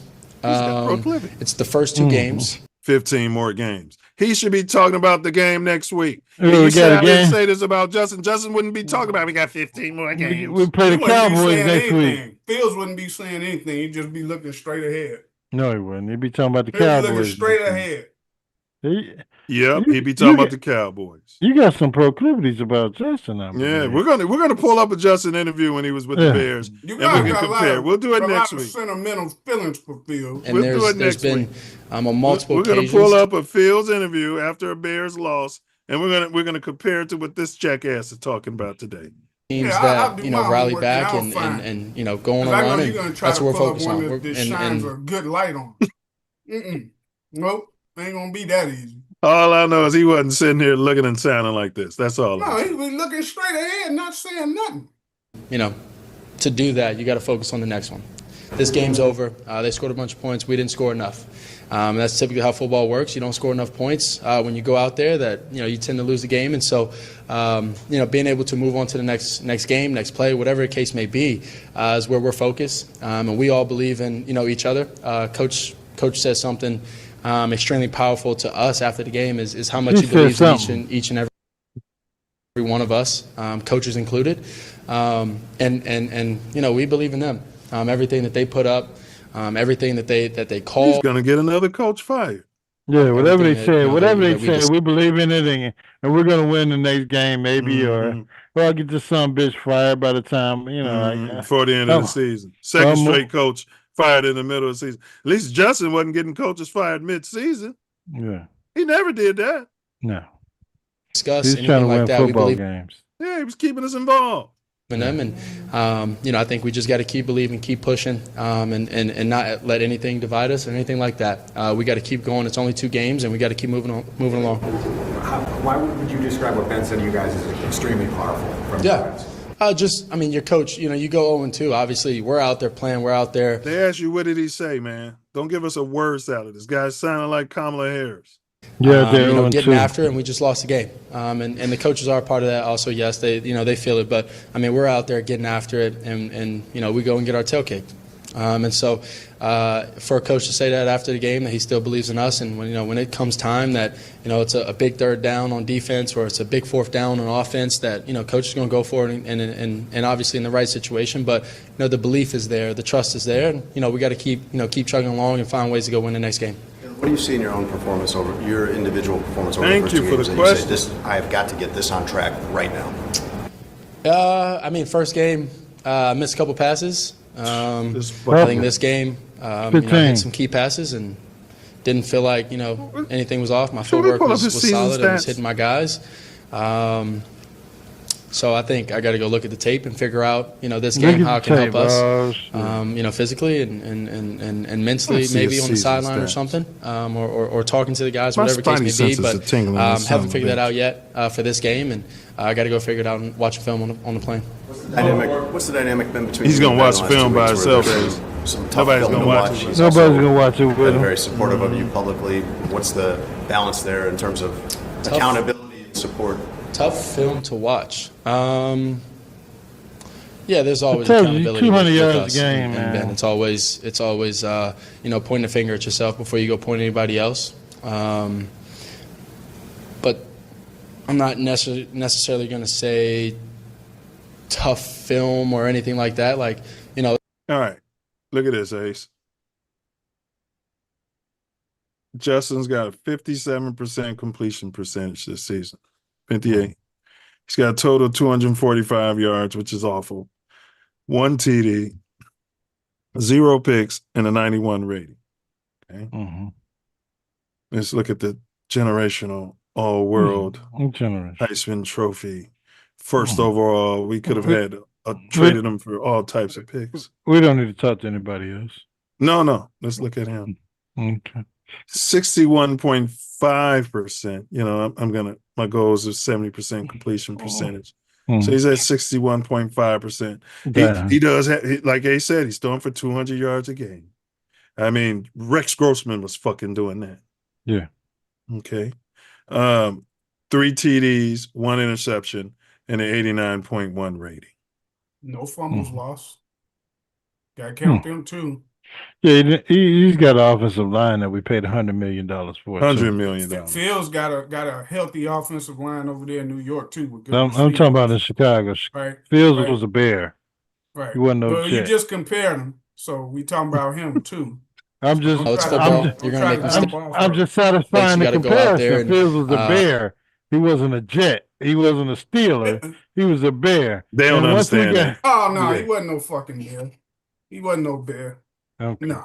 And not be fearful of making a mistake, and that's how I play football. You know, if something happens. So right, you cool, agree with move his on to the next statement, play, Diesel, that he's not else. fearful of making a mistake?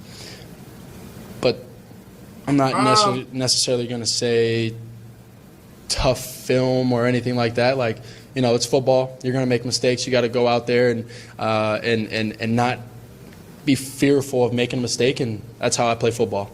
You agree with that, or you think he's a lying son of a bitch who's He's a lying son of a bitch. No, he's capping a little bit. He's capping. He's capping. Because he don't take enough chance. All right. If something happens, all right, cool. Move on to the next play, and, you know, let's go back out. And I don't think he moves on to the next play as fast as that either. Out there, and that's the mindset for myself, and, you know, something I try and portray to everybody else. I threw a pick today, you know, came back out there and tried to go down and score again. And, you know, I think that's something that we're going to keep, you know, striving for. I think that's something that we're going to keep working on as a group and as a collective. But, you know, you always point the finger at yourself before you point the finger at anybody else, and I think that's the mindset for us and the team. You got to do the press conference. I mean, this interview could have been a lot shorter if he would just pointed the finger at himself from the beginning, but he got guys like Diesel saying it's not his fault. As a team, how do you keep the belief and the trust from eroding after a lopsided loss? Yeah, we manage the expectations. We focus on ourselves. We're truthful. We're truth tellers. You just come out with coach speak after every fucking game. After just lying. Yeah. And then from there, you go out there and you work hard in the practice field and in film and things like that, and you come out the next week and we fight. Simple. Jalen Johnson, they asked him on the podcast. He's steady yapping, Diesel. They asked Jalen last week about this kid's work ethic. Yeah, after he said, I'm not going to get involved in that and comment on that, he said, I can just say this. His car is in the parking lot longer than it was last season. Okay. Yeah, so that means he's the last one in, the first one out. Well, he was, but now he's putting the effort in. Right. Oh, he's the next to last one. He's the next to last one out. Jalen Johnson talks too much. He talks too fucking much. He's always interviewing, talking. Always talking. And what do you always hear me say? What good is a good player if he's never available? Yeah. He's starting to earn that reputation. Yeah. The smallest little things, and he's out. He's out. Even he'd be hurt and still talking. Mike Dicker would have went ballistic. You doing a podcast and you can't even come to practice? Right. Yeah, like just play, man. Just let your actions speak for yourself. Take a big cup of do the STFU. same thing. He need to shut up. And just play. But if we had a quarterback with a pair, he would already address Jalen on that shit, almost to the point of blows in the locker room. But with that respect you're talking about from gameplay, that respect comes from being a motherfucking dog. That's where it comes from. Mm-hmm. Like, regardless of all that shit that's going on the field, I'll beat your ass. You keep talking about me on these podcasts. That's what goes on in the football locker room. Yeah, you got to keep talking about. I'm going to beat your ass right now. Right. Yeah, but you only gonna keep your job if you start them kind of fights if you perform. If you don't perform and you addressing somebody who depending on who's the head coach. Yeah, but most of the time you better be performing. You know what I'm saying? Because if you're not and you get into that kind of shit, they're gonna be like, "Hey man, yeah, you're gonna cut you." I don't Both think of he these, can whoop ass. But Jalen both, Hurts, I bet Jalen Hurts could whoop ass. Go ahead, both of Rick. these guys are captains, so it's just a matter of Going to the captain's meeting, no, captain's just log. them motherfuckers going at it and seeing who gonna get their ass whooped, and then the team will figure it out from there, and the coach will figure it out from there, But I and got my we'll money try on and win Jalen. some. Absolutely, because they know light skinned thugs.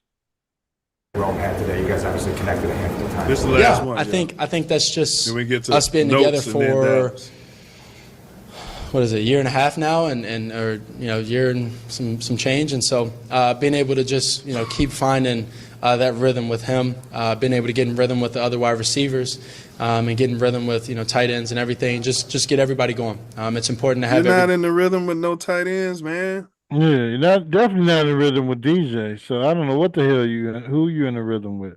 everybody going and everybody to understand their role in this offense, that everybody is important. And I think today when you have a guy come out and he's making great catches for you and getting off a man coverage and press and all these different things, you want to keep feeding him the ball, and I think that's just what happened today. See, it's his approach Awesome. to the game that makes him lose. You want to keep feeding him the ball and all this shit. Yeah, everybody's open. Everybody's open. There's somebody open on every damn play. If you knew the damn playbook and what was going on during the plays, you would know. Which I told a kid about a month ago. He's like, "Hey man, you was saying the Bears would be in the Super Bowl when they was out of the playoffs." I was like, "Yeah, well, that's what it is." But this year, the Bears, they're gonna have somebody wide open on every play. It's just a matter of quarterback getting the damn ball to him, and there's somebody open on every damn play. This son bitch just got to get him the ball. And that's not his mentality. His mentality is, who's the guy for Cleveland? The guy they drafted before Shador, whatever that guy is. He's one read, and if that read isn't good, he's gonna hit the check down. But there's no other development of the offense in his head, and Yes. And sometimes it'd be like, I'm looking at you, Ace, and you're going to get open, but he'll move off it before you open. And then, you know what I mean? It's like, no, man, that's where you manipulate the pocket, and just by a little extra time, you don't bail out. You manipulate the pocket a little bit, and then he'll be open. Hey, but we got some chat. A. Boudreaux said, hold up, I was listening, and I was going to let y'all live.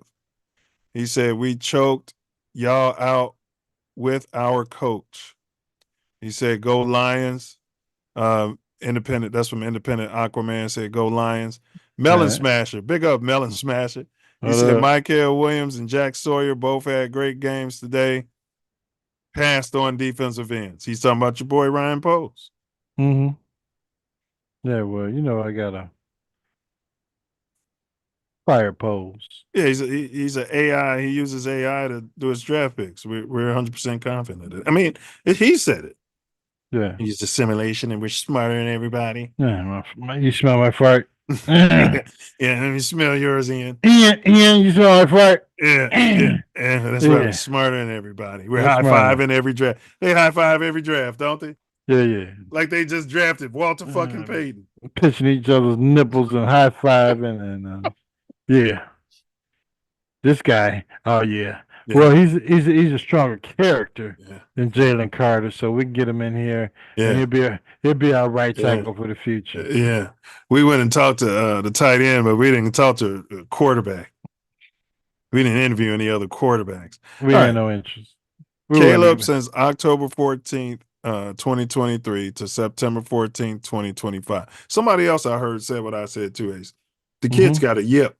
There's something psychological going on. They need to get him in front of a psychiatrist and or they already told us. So he was dyslexic and no, he's got a yip, man. It's something psychological. You know what I mean? You see when he be missing them passes, he do a little hop after. That's a yip. He looks, all right. He ended USC going 1-5, losing his final 3 starts. 5-12 in 2024. So what's that? 1-5 going into 5-12. That's 6-17 with the losing of 10 straight. Now he's on 2. So the kid's 6-19 is what he's saying. In 23 months, last 25 starts. Yeah, he sucks. Yeah. But you know, it's funny that Diesel can now say it's not all his fault. Right. When JF1 was being maligned. Oh my gosh. With a much worse roster. Yeah, much Everything worse. was his fault. Much worse. Yeah, Brian Bashnagel was his number one Brian receiver. Bashnagel. And he had they was running for his life. He had no offensive line. Big ups Brian Bashnagel, man. Yeah. I think just honored him at the game Monday night for the 85 Bears. So shout out to Brian Bashnagel. Yeah, shout out to Brian. But he couldn't catch the ball for Vince Evans. Well, right. Melon Smasher said this is ultimately on Ryan Poles. Inability to evaluate talent, draft for needs, use of draft capital, and free agency acquisitions over his tenure is inept. Yeah. I mean, we're riding this cycle though, bro. Because I gotta fire Warren, who extended him. Yeah, I gotta fire everybody, especially the Warren's gonna get us a new dome stadium. What are you talking about? Okay. We're gonna have a Super Bowl in Chicago. Well, a trained chimp could get us a new damn stadium. It's the Chicago Bears. We own the land out there in Arlington Heights. All they got to do is, come up with the money, but either between the NFL, the state of Illinois, or the Chicago Bears, and break ground. And in 2031, Super Bowl will be here in Chicago. Poles fell ass backwards into a trade that would have set any other franchise. Poles fell ass backwards into a trade that would have set any other franchise up for years. And here we are on the same level as the Panthers, who we, quote, fleeced, end quote. What do you say about that? Yeah, I mean, well, I don't We reading the chat, Diesel. I don't want to comment on Poles. Yeah, you'll go on a rant. Yeah, I'll go on a rant. Fire Poles and F him and if Warren back Poles into getting a new contract, then he needs to go too. But the general manager's position is to make money for the team. We didn't have a president that worried about that before Warren, because we had I forgot the guy.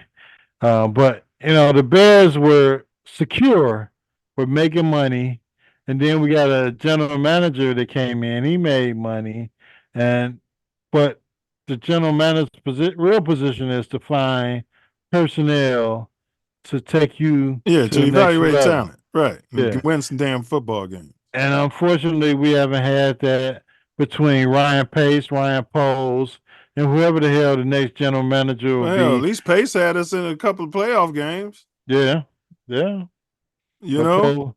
Poles has us getting our bum raped on a regular every season. So tell me what's the fix for this.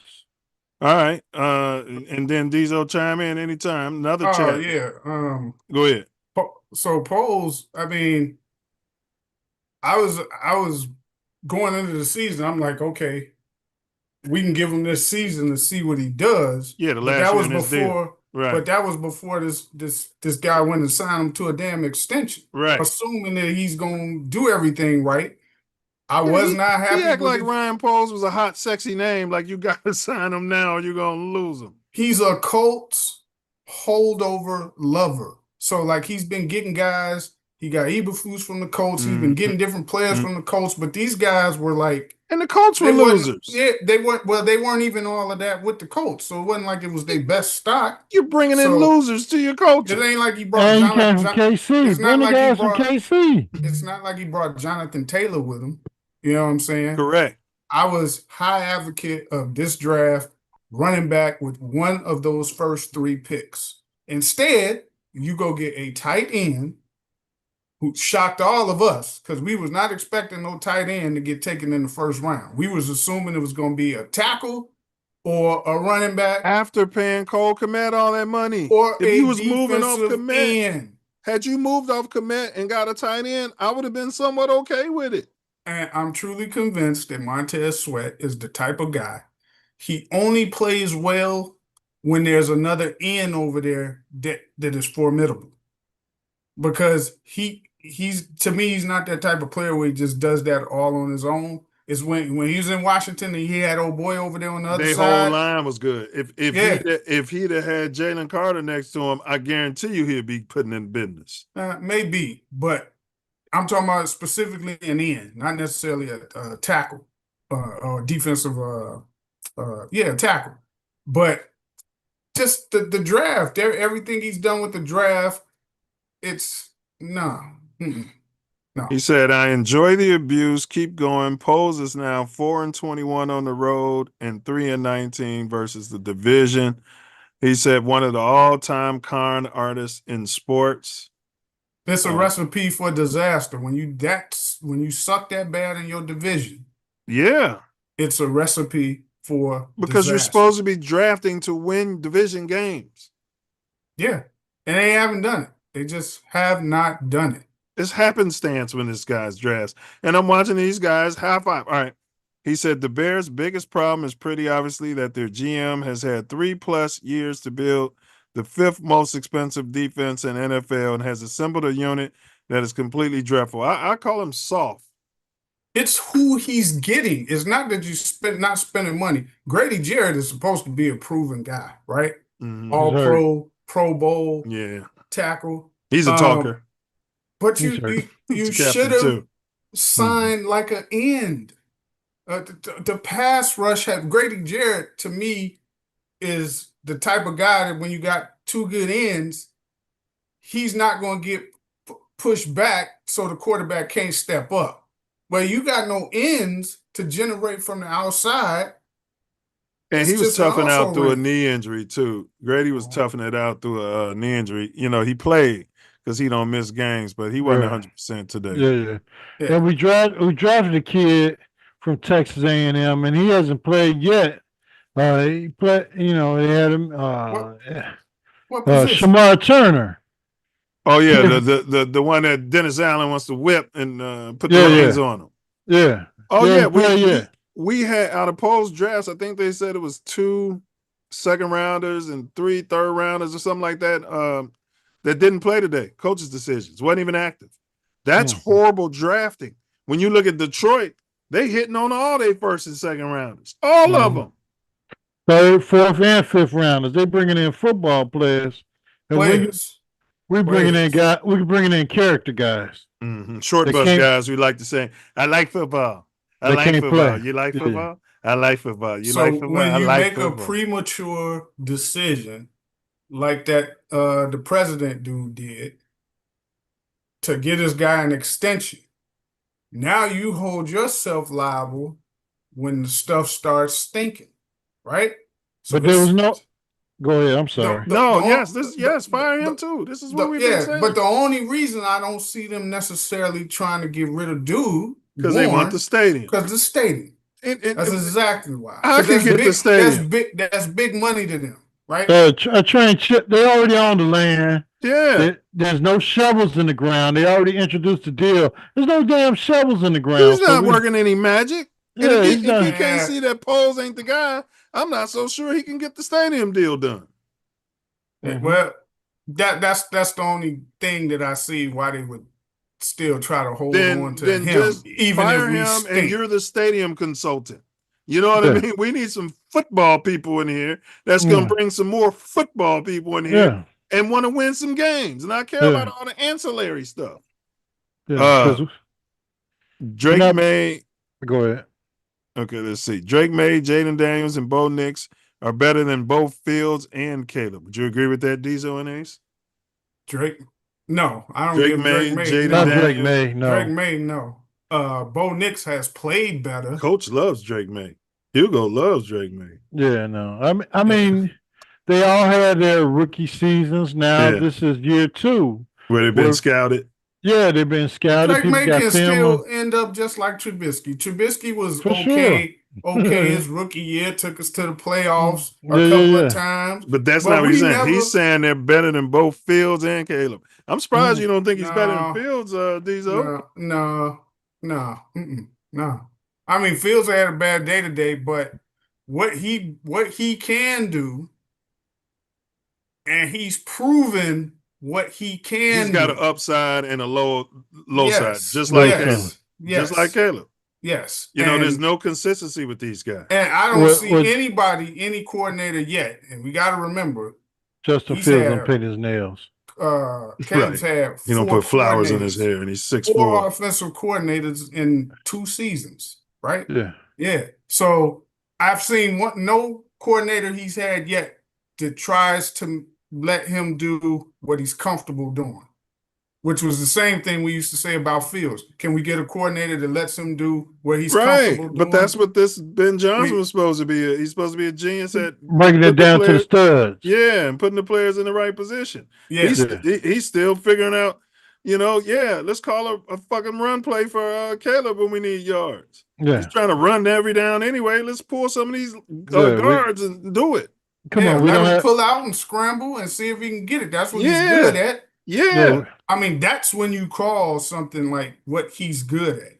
I get it that you try to change him because you don't feel that that's you want to develop him for long term, but that's what practice is for. Games is for winning games, bro. That son bitch been here since January. If he don't know we ain't got no damn running backs, then who the hell know? Now, He's the head coach. Fields, since he's left the Bears, I can say this. When it's been short yardage situations, you know what I see them do a lot of times? And then usually when I'm seeing these replays and things, they're usually successful. They're naked bootlegs. Yeah. And he just goes and runs and nobody's there. But when he was here, everybody wanted him in the pocket. They wouldn't stand in the pocket. Yeah, doing the same they thing. were fighting what in certain situations you let him do what he's good at. Right? And that's the thing. That's what we were saying. We just needed the players to help him to do those things. We needed the offensive line. We needed some wide receivers. But not even them the naked bootlegs that I've seen him doing well with. He did it. He did some with the Steelers. I seen him do some with the Jets. Yeah, we didn't have. The line don't even know that you calling it. That's how you play it off. Did y'all see the double move Rome did? So it's a whole narrative. We want him to get the ball out quick. We want him to get the ball out at the top of his. So if I'm a defensive coordinator, I'm jumping sitting on those short routes. Yes. Sitting on them. I'm jumping everything. So they should have more pump fake double moves. And yes, but Caleb has the lowest deep ball percentage probably in the history of the NFL. Because they're not letting him throw him. I think he threw one today that, dude was double covered, so he just basically threw it away. But how many have we seen this season that's been like because he's got a yip, he can't complete those passes. That was one thing Justin could do is complete the long pass. And if you're not, he's out there challenging somebody one-on-one on the outside, and nobody can stop him one-on-one, but y'all didn't want him running.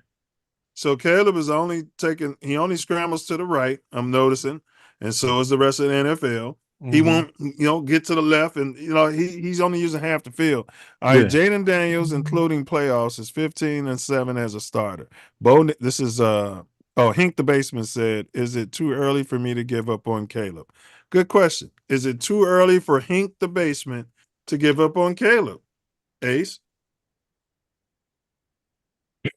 Yes, it is. It's 2 games into his second season.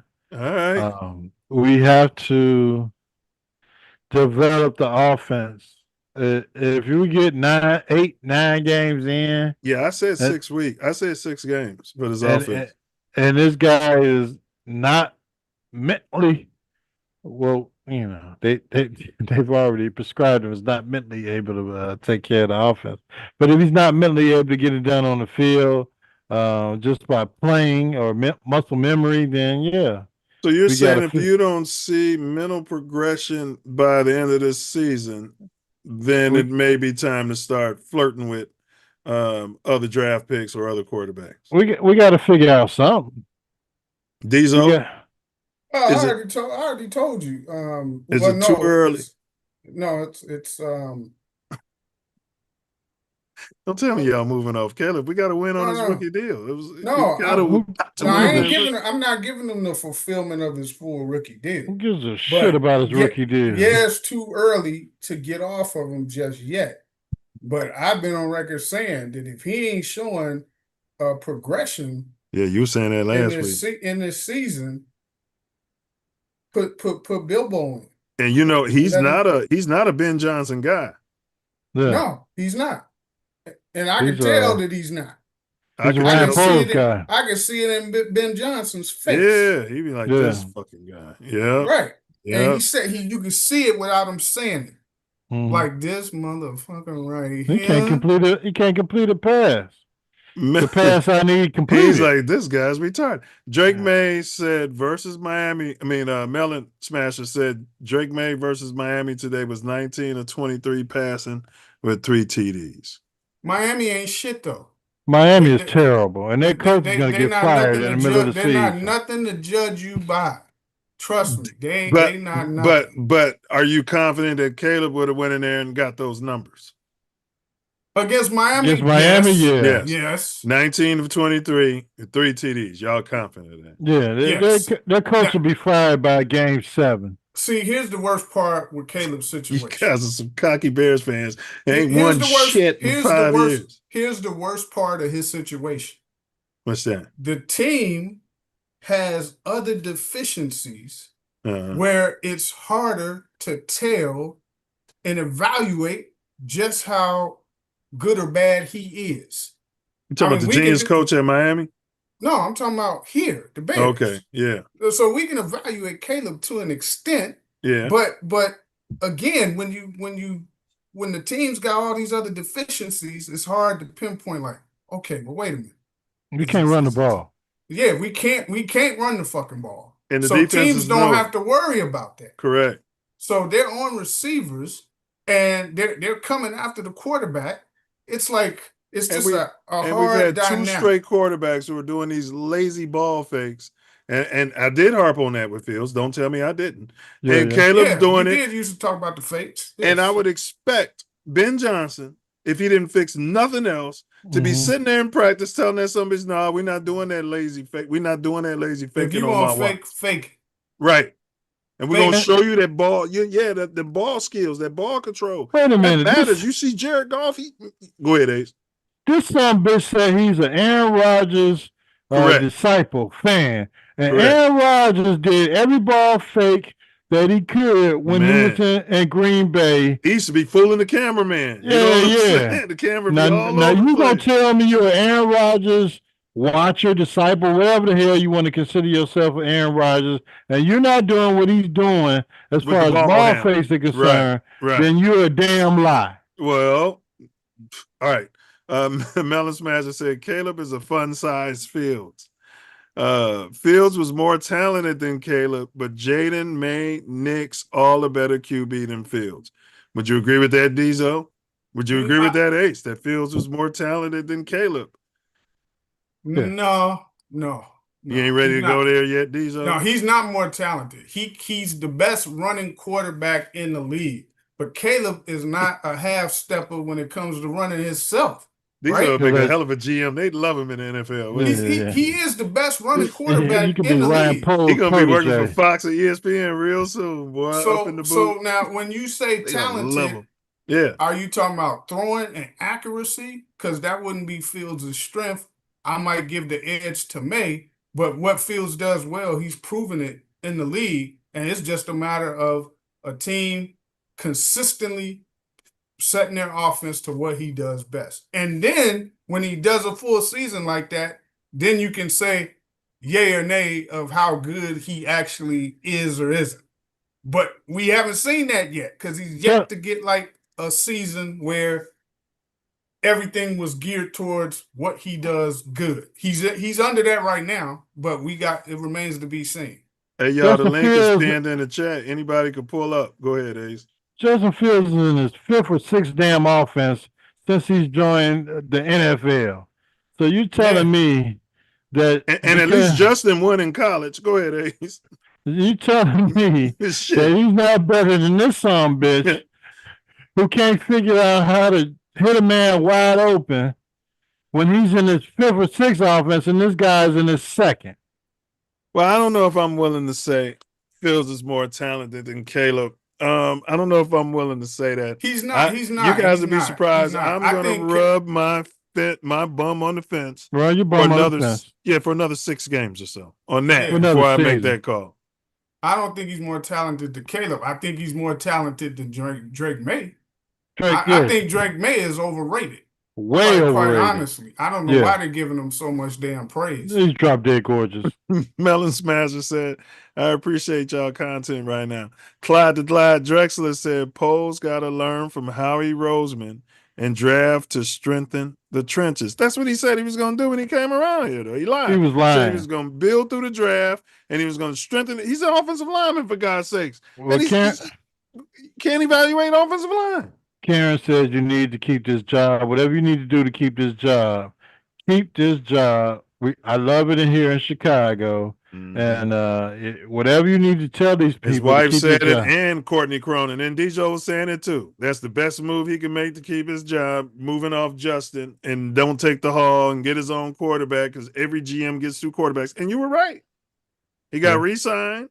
You know what I'm saying? And even if he gets fired, he's set for life. You guys were right. Yeah, You know what I mean? He's set now. He's set for life. And if he ain't Cunningham becomes a general manager, Poles will be his assistant GM, and they'll be able to. He's just dumb enough to take that job. Yeah, Hink absolutely. the Basement, he don't have no pride. Hink the Basement said the quarterback is the problem for me. Would you agree with that, Ace? He's talking about Caleb. Caleb is the problem for him. He's an issue. He's an issue. Let's say he's an issue. Yeah, I'll take that. But we still got to remember, man, as much as 4 offensive coordinators in not even 1.5 years. Yeah, but if you're Just 1 dyslexic year and and 2. retarded, you could be the reason why there's so many offense coordinators. You can't call him a retard. No. Okay. If you're special needs or slow, right, learning development, he could be the reason for it. No, them coordinators was gonna be gone anyway. So that's on Poles. Cause Quietness has kept the guy who it's on Ryan Poles, right? Because we're not gonna argue that. Because the guy who came in you can't the black see guy, that fire? The black coordinator. You talking about Colored Williams. The black coordinator. Colored Williams. Yeah. He Brown. He only Colored got Brown. how many games did Colored he Brown. get? Colored Brown. That was his name. 3? Yeah, 4? because they bumped him up to head coach. So then he brought up the colored tight end coach to be the. It was all DEI. It was a blonde. Whoever's gonna show up this week, damn it! We're gonna try and win some football games. I got a phone call to come be part of that. They was gonna make me the passing game coordinator and shit. I was gonna sit my black asshole on the sideline. Don't say nothing to Caleb. And you knew he was gone. Don't talk to him. You knew he was gone once they wasn't gonna hire him as the head coach. Bro, we beat Green Bay. I would have told him, look, we're gonna make it offensive coordinator, and we're bringing in what's the guy who talks about himself in the third person from Bieniemy. Eric Bieniemy, the running backs coach, should be our head coach right now. And I bet you Caleb would have got his act together. I bet you he wouldn't be. I bet you Bieniemy would have told him no fingernail pain in the locker room. You son of a bitch. Yeah, you son of a bitch. I guarantee you he would have told him that, and it would have been all over the internet. You know what I mean? Me a son of a bitch. Say I can't DEI. I can't pay my fingernails. Yeah, you son of a bitch. Yeah, because it's against it. Like Diesel was saying, they don't even match the colors of the uniform. The league should do something about that. Yeah, that's a little bit. I don't like seeing dudes with Mr. T chains around their neck while they playing the game. That is like pity the fool. The basement said. I mean, Donkey Kong said Lions looked a little more normal against the Bears. Donkey Kong said that's not true, but kind of sucks in round 2. I don't know what Donkey Kong meant by that because we real late. What up, Hank? Let's get Hank to pull up. Hey, don't trust the Lions, man. I don't think they all of that. They're not all of that. They just caught the right team at the right time. Hank the basement, man. Appreciate you pulling up, bro. What's up, bro? How you doing? Hey, God is good. What's in your crawl? Bro? Man, it's quarterback thing, man. I'm trying to be patient with him, but Yeah. I don't know how long I could do that though, brother. I mean, I know we all said, we got to give him some time, but man, look, to the max, man. I'm gonna give him to the 8th game of the season, Mm-hmm. and Well, then I don't know if you heard our conversation about leadership, Hank. Like I don't know if you ever played football. Yes, Do sir, you I did. expect a quarterback to be taking control, like managing what's going on out there with the offense? You know what I mean? Like Yes, getting sir. in people's faces and stuff like that, whether it's in the huddle. You know what I mean? Mm-hmm. Well, and you would expect that him as a leader. Look, it's not his first time being a quarterback, and it's definitely not his first time being a leader of a team. He's been doing it ever since he was, I'm sure, in high school, maybe even middle school. I don't know. Yeah. Maybe for his Pop Warner team. I don't know. Yeah. But he has a lot of experience. Now I'm trying to give it the benefit of the doubt, like I was saying. He's new. It's a totally different offense he's running and dealing with. But man, just what I'm seeing, I'm just not liking what I'm seeing, man. Like you said, to me, in my opinion, he's more worried about his own self stats. You know what I'm saying? When I heard a question about what about his individual, and made his day. I bet he got a goddamn chubby when they asked him that goddamn He's question. a stat pad. Yes, for sure. So that's why he probably not gonna ever have a lot of interceptions because he's worried about throwing them because he wants to make it look good. Now, I don't know if he's doing it just to put his resume out there for the next team because I don't want to no more. Like I said, I'm ready to turn the page, but I'm gonna rely on you guys and I'm gonna trust you and I'm gonna. Hey, we relying on each other.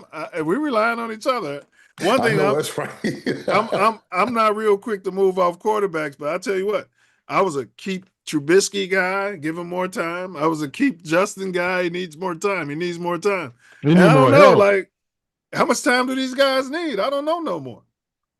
So, look here, man. Yeah, again, it's 1 season and 2 games. Mm-hmm. Peyton Manning, if it was just his rookie season, he dropped dead gorgeous. He would have been cut.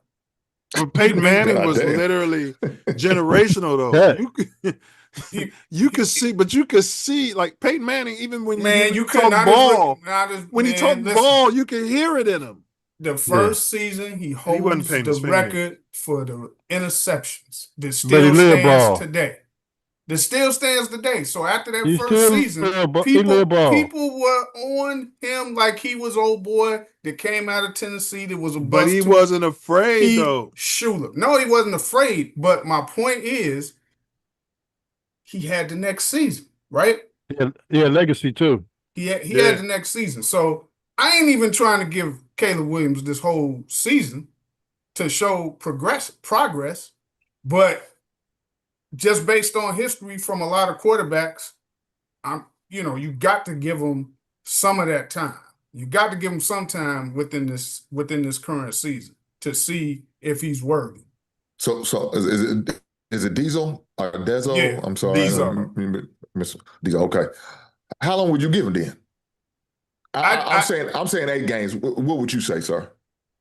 If it's 17, man, but I like the 6th game. If you're not seeing him controlling the offense like it should be controlled, like right? The game has slowed down for him. Yeah, like if he's controlling the offense like today, and that's why I was like, it wasn't really on him because I'm seeing him standing there waiting for these dudes to give him the play, and they're not giving him the play. And he's standing there with the team, and he's like, come on. Okay, at what point do you not walk over to your drill sergeant and say, look, I'm falling on the sword?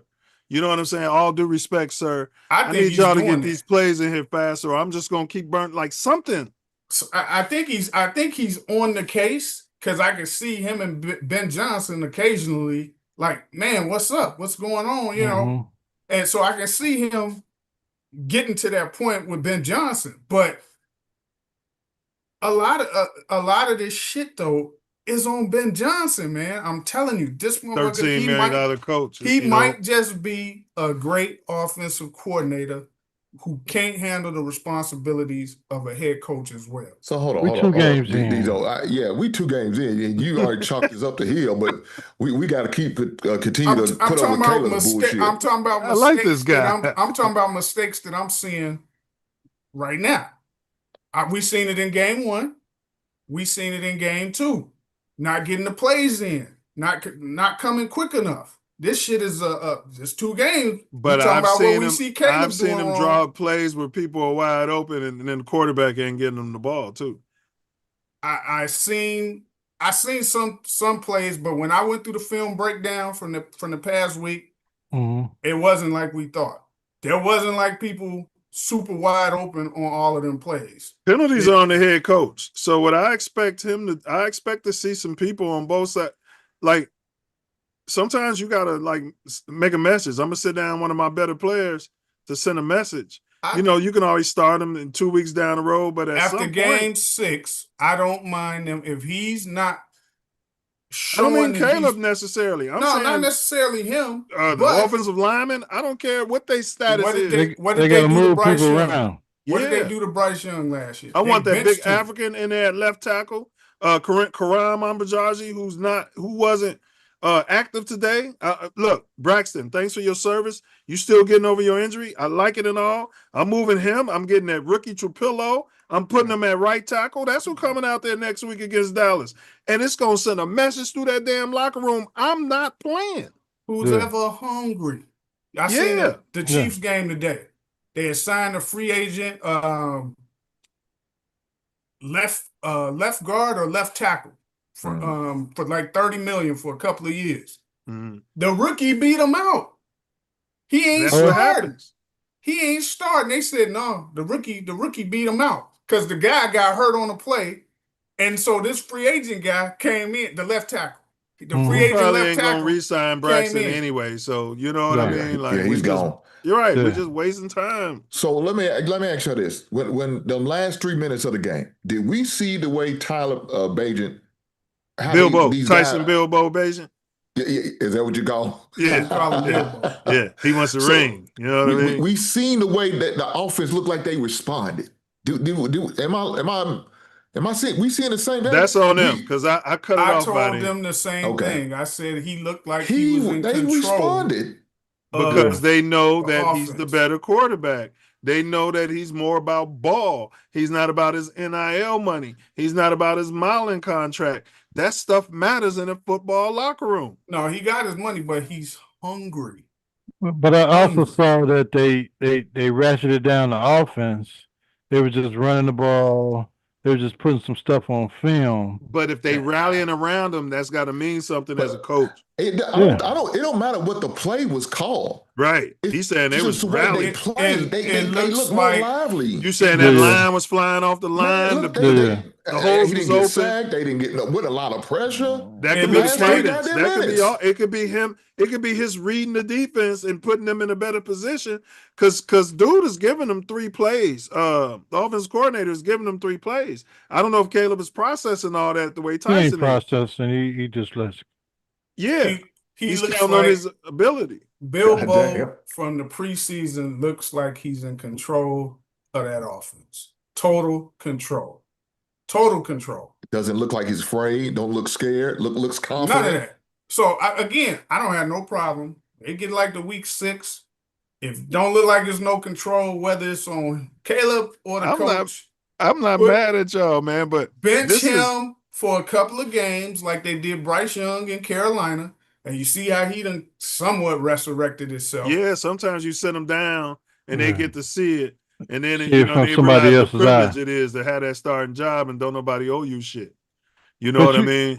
You talking about week 6, like you got the bye after week 4. Yeah, I'm probably about week 8, week 9, because they're not going to make it to the playoffs. If we 1-5 by week 6 or 0-6, you got to bench him, man. Oh, if we're 0-6, yeah, definitely. If we 1-5, you got to bench him. If it's on the offense, not looking like it's progressive. Yeah, I mean, if he 1-5 and Caleb starts throwing for 300 yards a game and 2 touchdowns, he rushing for 30, 40 yards, and you know what I mean? And it's not his fault. You got to keep rolling with him. But yeah, if he's got that deer in the headlight looks where everything's too big for him and everything's moving too fast, he just looks like it's him and everybody else. Mm-hmm. He don't look like he's part of the unit. And I'm beating off him and Rome. DJ Moore has had success with all types of quarterbacks. This should be evidence. Bum quarterbacks, all types of, he's had success with all of them. And he can't figure out Caleb. Caleb's an enigma, bro. They got studs out there, man. If Caleb can't figure out this damn offense, how to get these studs the ball, they got DJ Moore, they got Adunze, they got the guy from the new Washington. tight end.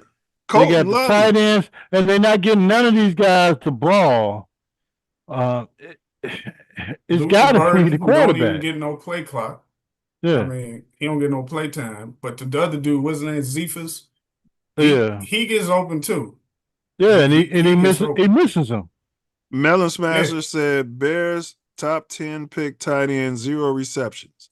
Bears second round pick wide receiver, 0 receptions. Bears second round pick left tackle, healthy scratch.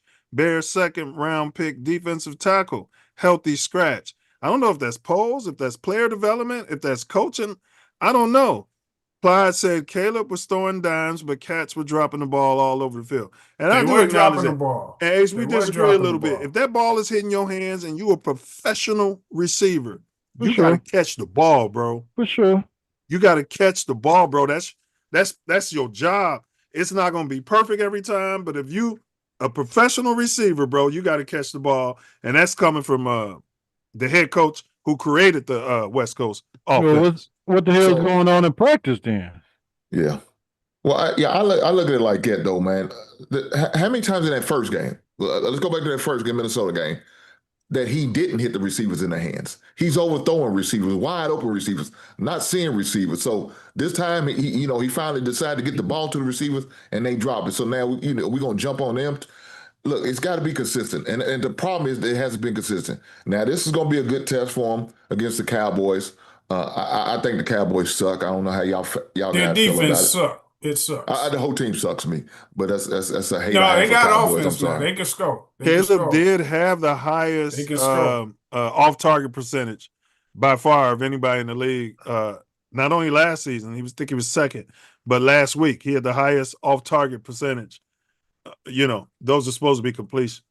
Yeah, that's the most disappointing. He's got to produce, man. He's got to produce. The most disappointing thing since he came in the league is his inability to be accurate. Yeah. But again, remember, it comes from doing what he is comfortable doing. They've been trying to get him out of that since he came in the league. So you never see him doing rollouts, scramp on design plays.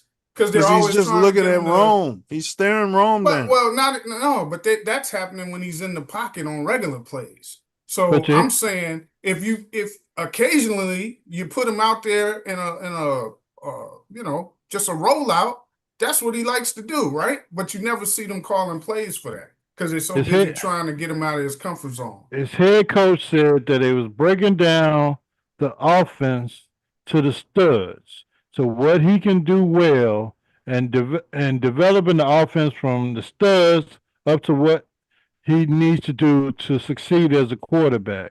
And I don't see. Yeah, I agree. Clyde said Ben Johnson took the job knowing Caleb was a quarterback, so he must have believed in him. He just is not going to kiss Caleb's butt. He will hold him accountable. Well, and he need to hold himself accountable. I felt like Ryan Poles took the job knowing Justin Fields was a QB, but that sure didn't work out. Mm-hmm. Look, knowing he was a QB and coaching him is two different things. Two different things.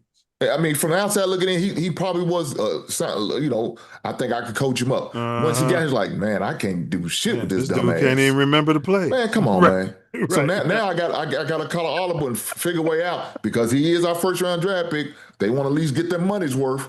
I'm gonna give them what they want. But if his asshole can't do it, we might need to do something else. We might need to be in a running for a new quarterback. I hate to say it after 2 years. But man, I'm done. The dude could get 1 yard. He had 2 chances to get one yard. On the fourth, 31, he couldn't do it. On the fourth one, couldn't do it. He's terrible, man. Look, y'all about to talk about look. No, let me ask you this, Hank. Let me ask you this. That part ain't on Caleb. That's on the line and the coach's call. You do not call that with this incompetent offensive team to try to do a QB twice. He shouldn't have done it twice. 2 in a row, and but you let never me ask you gave it this, to a Hank. running back one time. If what you're saying, if you move off Caleb, are you then moving off the GM? Yes, last year. Well, you can you? You have to. You got to. We just You got resigned to him. because it's his man. That's his man. That's his man. I understand that, but we did resign him. I know. So yeah, but that's on the president with his dumbass fault. He got to go too. Because this dude can't be at any more drafts. You see Melon Masters laying out. They had so many second and third round picks that were healthy scratches. That's unheard of in the NFL. And I don't understand why Warren and I call him his dumbass, but I'm only talking about this particular issue. Why the hell would you re-sign it, give him an extension before he's proven this season with the picks and stuff? Because they're listening to the outside noise. They listen when the national media come out there and say, "Oh, the Bears are going to do great this year. Oh, the Bears, look at this, look at these players the Bears got." It don't mean nothing until you see it on the field. It don't mean nothing. Okay, well, if that's the case, he should have never drafted Caleb Williams then. Correct. Correct. Never should have drafted him. So I wanted to keep Justin Fields. I felt like we should have got him help, more offensive linemen.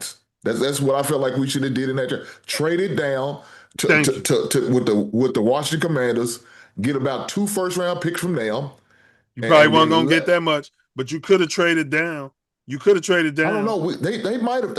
Look, he's a local kid for them. He is a local kid. They might have came up on him. I did say we should have released Caleb to his destiny. I said it around draft time. I said because he's a local kid. But we had no interest in any other quarterback. We didn't talk to any other quarterback. DC is Chocolate City for the rainbow community. He'd have fit in perfect out there. He'd have been comfortable painting his nails. I'm saying for real. It's real talk. That's where he get all that from. So it would have been perfect. You brought in Jaden. I'd have moved down further though, bro. Got the haul, right? Whole bunch of offensive linemen, like you said, and then brought in like Michael Penix that had him playing behind Justin for a couple years. And look, my whole thing with Fields when he was here is they're not gonna end up putting him in a situation as far as coordinator and players to allow him to do what he do best. I knew they wasn't because he wasn't Poles' guy. So Poles want to make himself look good. He's getting off of him, right? Which he did. But the part I couldn't believe was he never interviewed anybody else other than never talked to nobody. Caleb Williams. It was like, what did you say, Mercer? He said, no, I don't want to hear about nobody else. Yeah. When they try to come to him out in the with report. The scouts and stuff, telling them, he's like, I don't want to hear that. That's what he was locked in on. And like didn't give him the Wonderlic he was locked into the media, though. Whatever he was locked in, he was locked in. We was talking about he's always listening to the media. The media told him he has to take Caleb Williams. Yes. He's no miss prospect. He's the man. There's no other guy. So he didn't have the cojones to say, like say if Caleb, the flip side, say if Caleb would have went off and been Jaden Daniels, then he would have been like in a shitstorm. But then that all depends on what you would have done with those 3 or 4 first-round picks you would have got for moving off of them. Yeah. That's what that comes down to. As long as you win in games, you'd have been all right. You just would have been like, damn, we passed up on Pat Mahomes. Yeah, I just knew when Poles, I was like, he's not going to keep that dude. GMs want to make it as if when they get in a situation that they're the ones who help create this organization to wherever the new heights are that they take it to. So but that's where the dumb ones mess up at. Like Poles. He got rid of Roquan. He got rid of Montgomery. All these guys were foundational Bears pieces that we love and that had been proven. They didn't make money. He paid Swift. He paid Swift and he paid Edmonds. But he could have paid damn Montgomery. And he paid Edmonds what he could have paid Roquan. Yeah, but hold on. I was okay with Roquan Smith because we got 2 for the price of 1. We got Edwards and Edmonds for the price that they pay Roquan. I'm okay with that. You okay with Edwards? Yeah, I'm okay. I didn't like them. I hated that we let Montgomery go. Edmonds, what is Edmonds giving us though? And I don't like TJ Edwards. Listen, there's no linebacker Edmonds ain't on giving us this nothing, team. bro. I like Edwards, No bro. linebacker I do on this too. team that plays hard-nosed, good defense. The only one who's aggressive and Edwards is a plays hard, linebacker man. He bring the is wood. the He like the backup. only one. Is the backup Sewell. The Yeah, but backup Sewell. yeah, but he Edwards just was just a started. little hurt today, bro. But Edwards that's be my whole balling. point. He ain't even a starter. The rest of them dudes, man, they don't be. Man, I'm telling you, they Look, are. I would like to see them put Edmonds at the end. Just let them go for there and put Sewell and Edwards in there at the linebackers. I would have Sewell continued to should- like to see he should Roquan get start. 14 tackles a game. I was okay with that. You know what I'm saying? All right, I mean, Clyde said, Asa said, letting Monty go was one of the Bears' biggest mistakes. Yeah, he was. Yeah, He was I agree with settling- that. I agree he with was that. Not settling just for him us. and the backup, Herbert, or whatever his name was. yeah. Nah, yeah, I don't. Yeah, I had no problem with him going. No, But I they had no were a problem with him going. formidable I kind of did because he was a 1-2 punch. 6th-round pick, and then what They do we were have a now? formidable 1-2 punch. They played He's well out the league, together. ain't Yeah, but we moved He off could of him still for be in what? Cincinnati. I'm not sure. What did we move off of him for, though? Herbert. Look, Yeah, we for could now. easily got him back, and we didn't bring him back. So there has to be a reason. There has to Because be a new something. regime, Poles. He wasn't one of Poles' guys. he? He was Poles is already not, here. well, we know Poles is not a talent evaluator. He's demonstrated that. Right, but he's busy trying to get people that he gets so he can claim that those are his people. I don't understand with why Roshan Johnson don't get carries. Like in those short yardage He's he was hurt. talking about. Why won't we he- just turn around and hand him the ball? One thing he's proven is he can get us 1 yard. Short Is yard he special. still? I don't think is I he. think he's Yeah, hurt. I think he is too. I don't think. I saw him make a tackle on special teams today. He was out there today. Are you sure it was him? Well, he must have been on move down the depth chart. Yeah, because he should have. He's I don't probably remember seeing him play third, at all. fourth string on the depth chart. I saw him make a tackle on. Let me see. He's got But it. y'all go ahead. I double check that. Frank Bigsby was traded to Philadelphia this week as a running back. Now, I don't know if he would be viable for the Bears to get 1 yard this week. I believe he would have. But general manager's on the phone trying to find players to make the teams better. And I don't think Poles is that guy to find players to make the Chicago Bears better week after week. And Roshan was active. Go ahead. Roshan was active. He went and got he must be this down on kicker. the depth chart. He went and got this kicker from San Francisco and put him on the practice squad. We see the guy in damn Dallas kick a 64-yard field goal, and we see our damn kicker come out and kick the ball straight out of bounds. The first damn play of the game was what we needed last week when we needed the damn time to get our offense back out there, hopefully, if we stop the other team, we stop Minnesota from scoring or getting the first down, whatever the hell we needed them to do. But he kicked the ball out of bounds the first damn play of the game and gave damn Detroit field position to go down and get that first damn touchdown. So what's going on in Chicago? But hey, you would have ripped Poles for doing that. Dallas got that guy in the second round. We would have ripped Poles if he got a kicker in the second round. Ain't no way that would have worked for us. Yeah, you got to have good talent evaluators as far as kickers. We don't have it. It's rare that you see place kickers, punters. They can go, if they're real good and you know how to evaluate talent, they can go in the second, third, or fourth round. The Raiders were always good at getting kickers. They got Janikowski, I think, in the second, maybe He's the like first Holly. round. But he kicked for like He 15 could years. kick his ass off. He boy. kicked for like 15 years. And kick it out the Alcoholic back of the ball. end zone, boy.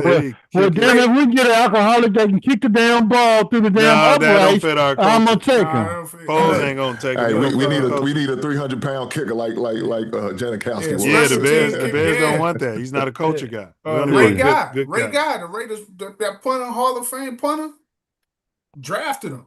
I mean, you got to be on it. As Hinks, far as what do you them, say to kickers. my assertion?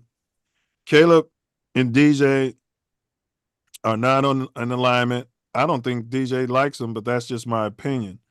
What do you say if you're Poles? Would you move off DJ, maybe trade him and see if you can get you a viable running back in here, or maybe a second-round pick? And that way you could get the rookies out there. You could start, you know. Yeah, I wouldn't do that. I wouldn't do that. Look, the DJ, they might not be on the same court this season. They look like they was on the same court last season. So I don't know what happened between then and now. I wouldn't trade him. That's just like, I remember there was a time where he had his worst season last season. DJ, he had his worst season last season. You're right, but you could still tell they was on one accord. Now, statistically, it wasn't there. Well, but we had Caleb, and Caleb didn't play that well to me, period. But he ain't looking for him like he's the number one receiver. And even our head coach ain't even drawing up plays for DJ. No, he's not even drawing up plays with DJ as the first option. But you know what I like what he's doing with DJ? That he's putting him in the backfield at times. Yeah. That he realizes he's an athlete and we could damn near put him anywhere. I think it's going to come. But you wouldn't have to do that if you had a running back. No, we've seen teams with running backs still do that. St.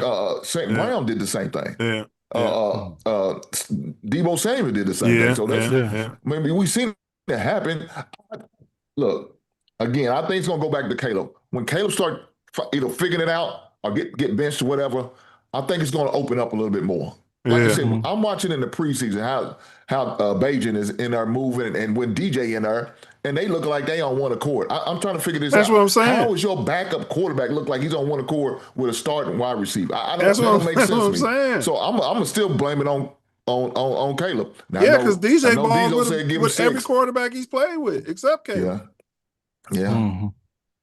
And he had some terrible quarterbacks his first 4 or 5 years at Carolina. Carolina, And if you want to say Justin's terrible, he had a terrible quarterback with Justin, and he still caught for almost 1,400 yards in that season. I don't think DJ likes his nail paint. I don't think he cares for him. It's good. I don't think he cares for him either.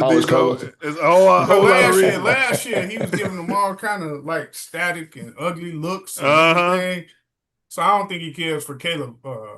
Caleb really. And he was vocal about Justin. Is our quarterback. Yeah, they was. And he was vocal about Justin's talent as far as being his quarterback. Now, if this guy comes in and doesn't want to get on one accord with the number one receiver, the guy that the Bears re-signed to $100 million damn contract to be their number one receiver, then who's talking to Caleb? Who's Well, I think Caleb's personality is okay. So say if I come in, I'm the quarterback, and you was like, boom, that last guy was my guy. He was giving me the ball. I can come in, I could work that out with you. I could talk to you, be like, yeah, man, I know that's messed up. We got to get on the same page. Let's get to work. I'm going to still look for you. I think Caleb maybe, and I hope I'm wrong, he may be just bitchy enough, for lack of a better term, to be holding that against DJ Moore. Nah, he too much. I'm gonna freeze you out and run you out of town. He too much of a weirdo for that. Nah. Yeah, I knew DJ was gonna say that. Nah, he don't think like that. He too weird to think like that. So he's not thinking that he wants to win NFL game. I just think that I think Ben Johnson is calling these plays where Rome is like the number one option. That's what I think. Man, he calling plays for Oz. It'd be 4th down and 3rd down, and their first option is rarely ever DJ, bro. Yeah. And when he does call them, they're like these little hitch messed up screens that they're trying to run. Yeah. He throws it right into the ground. Yeah. Yeah. All right, y'all. I recommend that DJ wait him out because he won't be that long. Fuck him. I don't even know. My bad. I ain't mean on but see, I hear what you're saying, bro. Yeah, for sure. But they gonna have to make a decision because you don't want to lower DJ's value, and I think we all can agree we need a running game, man. It gets cold in Soldier Field. I definitely agree with that. I definitely agree with that. Hey, but y'all give me y'all predictions for next week Dallas, and then final words. We need to close this out. My assistant producer, the wife, is looking at me like DJ, like Ben Johnson is looking at Caleb. I know. All right, so Dallas, where we playing at, man? It's at Chicago. It's in Chi-Town. Okay. All right, let me see what Vegas say. But y'all got a prediction? Give me your score and who gonna win the game. Damn. I got Dallas winning. I'm not betting on the Bears no more till they show me different. 34. Already, bro. It's only been 2 games. Man, I'm a quick evaluator. You know, if I'm you say especially if I'm putting listen, my money on it. I bet a teaser today, and I had 19 points, and these motherfuckers couldn't cover 19 points. So I'm not betting on them no more straight on the line, even with points until they show me otherwise. So I got Dallas 34. Hold it, the Bears are favored. I Believe don't it care. right now. I don't care. They're gonna have to score. We got negative 1.5. They're gonna have to score because Dallas can score. Their defense ain't nothing, but they can score. You get 3 points as the home team, so they're really down 1.5. I got Dallas 34 to 20 to 24. All right, let me put that in the record. You're gonna have to outscore them. So you got Dallas 34 to 24? Yes. All right, gotcha. Matter of fact, make it 27. I think the Bears will get like 27. You got a high scoring game. You believe in Ben Johnson? Dallas can score, man. And we don't have any the first 2 games. And we the don't have any Bears defense. can't stop nobody. Mm-hmm. All right, so we got Diesel on record. The kicker can kick from Lake Michigan into Soldier Field and make the field goal. You sure can. So just to be sure, you said Dallas 37, Bears 34? No, 34 to 27. Oh, Dallas. my bad. 34, Bears 27. Ace? I gotta go with my preseason pick. I picked the Bears. I don't want to hear that shit. Your preseason pick, you picked the Lions and you went with the Bears today. Just make your pick.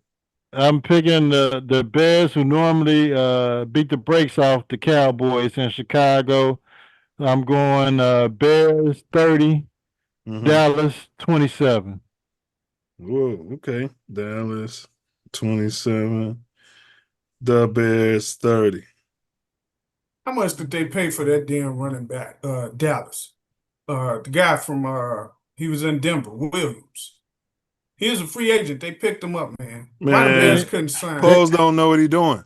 All right, Hank, go ahead, bro. Get on record. Jamal, man, I'm a God damn, my man hurt my soul when he said I can't burn the bird, and I feel the same way. But I'm gonna give him one more chance because it's the Cowboys. So I'm gonna say Chicago 27, Dallas 24.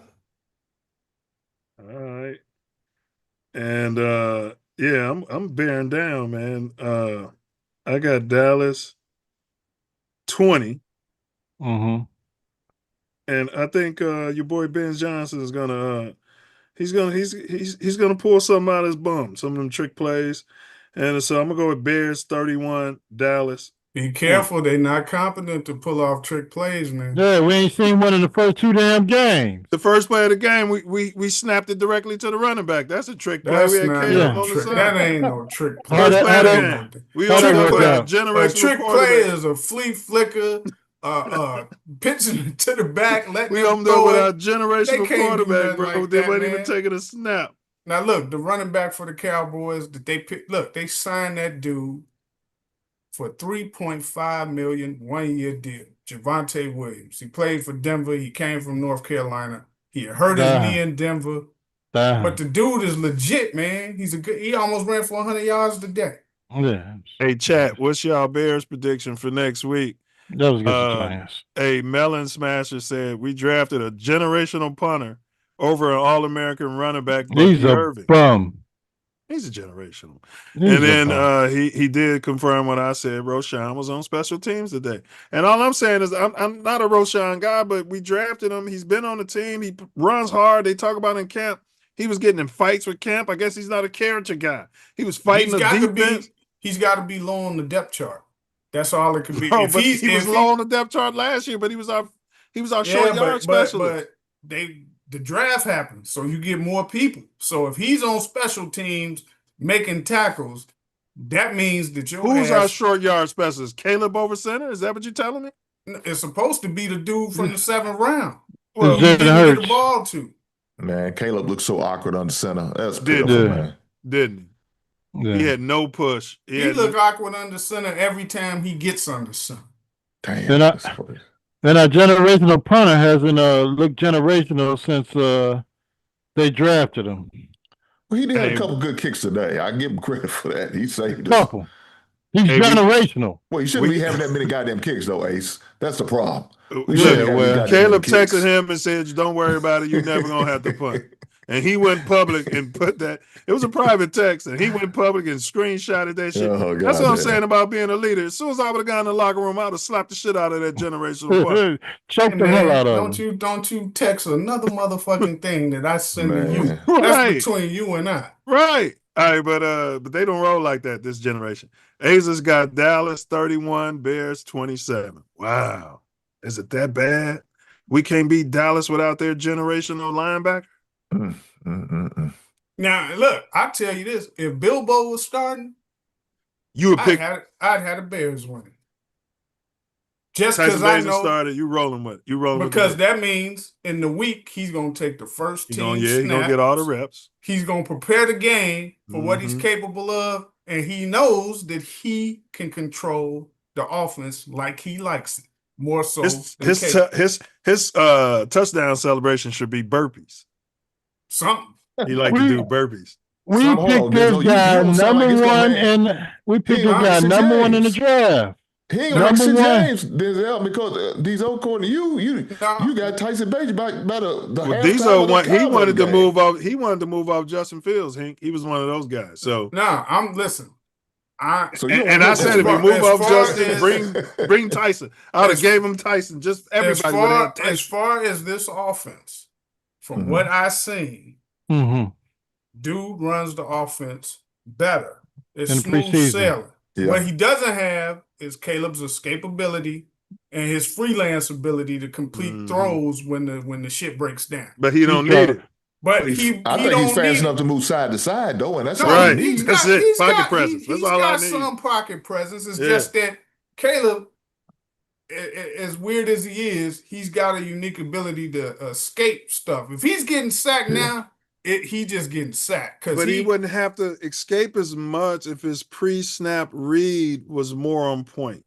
If Caleb was able to identify the mic better. It's something hinted at the team was firing. They looked different. That has to do with your cadence. That has to do with that preparation. That happens with how you call the plays in that huddle. All that matters, man. Running the offense better. And like I said, I think Bilbo runs that offense better than what Caleb does, right? Allegedly. I don't see him putting Caleb in stuff that I know that he does well. I don't see him doing it. So you saying it's the head coach's fault? No, I'm saying he can't run that offense better than Bilbo, to me. So the coach need to install another offense. No, he ain't gonna do that. He's coaches don't. I mean, they don't do that. They may try. He said he was. Man, that's a cap. He said he was tearing it down to that's the studs. That's a cap. He's not. I think Ben Johnson's like an old school coach, man. He's gonna have to just adjust to the offense. I'm not gonna adjust to the play. He's got to adjust to the offense. Yeah. But that's I don't think Caleb can do it. We got another generational person that's coming around here capping to the Bears organization and the Bears staff. I guess that's what you got to do to get a job. Just lie to the people who hiring you, huh? Yeah, I'm going to make it. I'm going to tailor all this thing to this guy you already got here. Yeah. Right. He's done. I don't see him calling no plays, no regular rollouts where he's got like 3-4 seconds to look and scour called a couple over the today field. And they worked. I'm not, you can't do that all game, but you got to do it more. But I'm saying that's what he does well, right?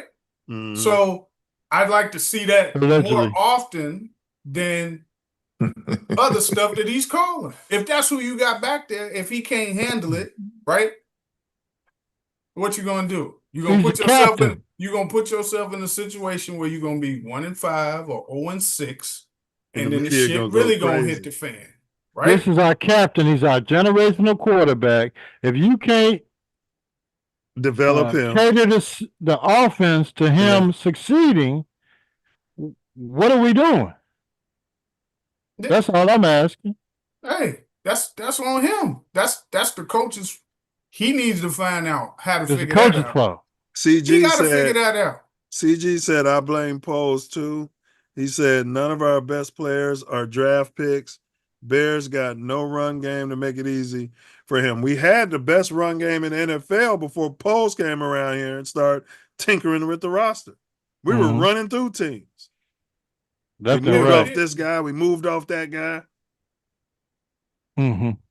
We moved off Montgomery. We moved off Tevin Jenkins. Is he in the league? Yeah, he's playing for somebody. Herbert is a free agent, and he was just ain't he with the Colts, I think? Yeah, maybe so. Is he starting?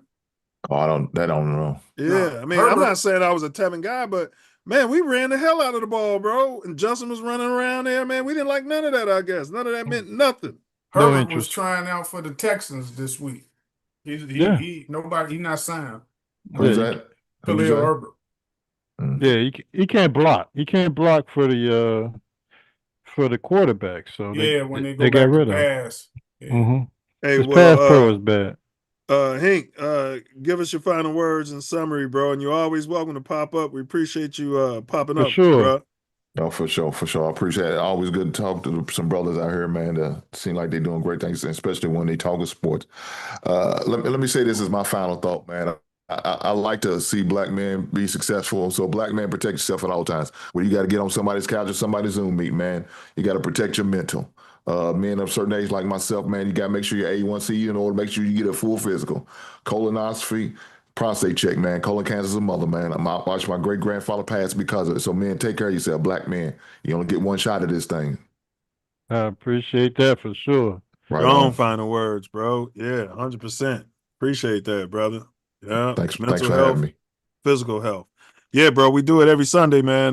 But yeah, you can pull up anytime, man. If you got any like minds, they can pull up too. I definitely make sure I tap in. Y'all brothers be easy now. Take care of yourselves. Yes, sir. Peace and blessings. Hey, where your accent from? You from the dirty? Man, I'm from Kentucky, baby. Okay. All right, Bluegrass. Yes, sir. Yes, sir. Churchill Downs, King. Yes, sir. So he's a gambler, so he sound like he know about the 502. Yeah. All right, Diesel, let us have it, man. Final words.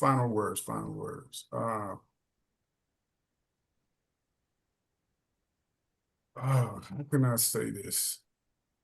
Well, it ain't, like I said, it ain't gonna get much easier. So if we don't, again, we know that the Cowboys defense ain't nothing, right? So if we don't put up at least 24 points against the Cowboys, something's gonna happen sooner than later, because the public backlash is going to really start to build. Now, if we lose the Cowboys and it's like a high-scoring game, so be it. Because if we do, we're taking it that the offense performs somewhat, right? But if we lose to the Cowboys and we don't score at least 24 points, it's not going to be good. Man, losing them home games in Chicago. And I guarantee you, when we do this next week, I'm going to be coming hard on whoever is responsible for the mess-ups. Now, mind you, we ain't looked at no film sessions or film breakdowns, and all of these dudes starting to do them. Now you even starting to get quarterbacks who had careers do these film breakdowns because they see so many people are interested. So it'll be interesting to watch.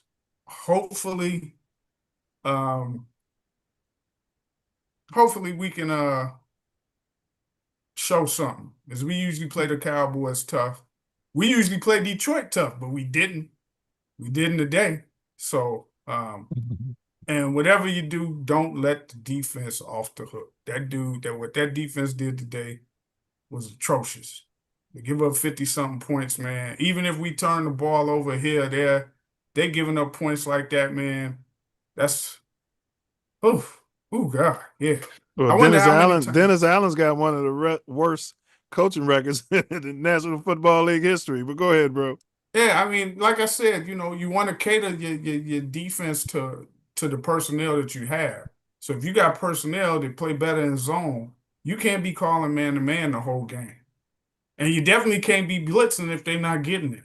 And they wasn't coming close. Dude wasn't sacked. The one sack was a penalty on the play.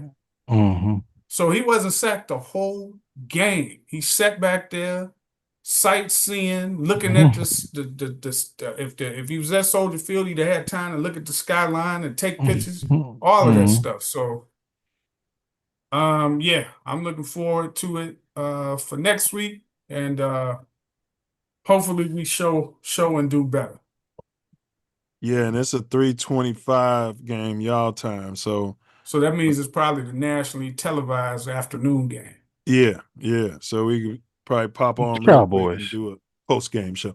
And to Ace's point, we be beating the brakes. Appreciate you pulling up as well, but we be beating the brakes off the Cowboys when they come to Chicago. I don't know why that is, but we got away with them. We played them tough. We played Detroit tough. I just don't know what happened today, but not in Detroit. Yeah, that was a road game. No, we played them tough there. They might win last year. Yeah. The year before that too. We played them tough there. They win, but they usually beat the brakes off of us one game. I mean, lately, one game they'll beat the brakes off of us, and the next one we'll play them tough. You know, out of the two games, we usually play them tough once a season. Detroit. Mm-hmm. Yeah, but yeah, that's all for me, man. Yeah, bro. The second half of this game. Which one? The KC? Who won it? No, Penix and them playing Minnesota. Oh, that's my boy, Penix. That's my KC, boy. they lost to Philly. They were on the red zone right there about to score to take the lead near the end of the game, and Travis Kelce bloop, bobbled the ball, went in the air, and Philly picked it off. Did he? Travis Kelce? Yes. Yeah, bobbled the ball, flopped it up in the air, and Philly dude intercepted it in the end zone. Well, he showed up with a LeBron James suit on today with the short pants and did he?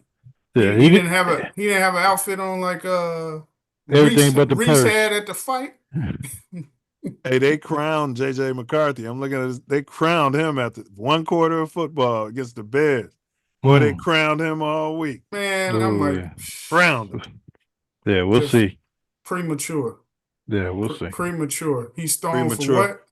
He thrown for 118 and a pick. Yeah, that's what I'm saying. And he's been sacked 5 times. Right. Holding that ball.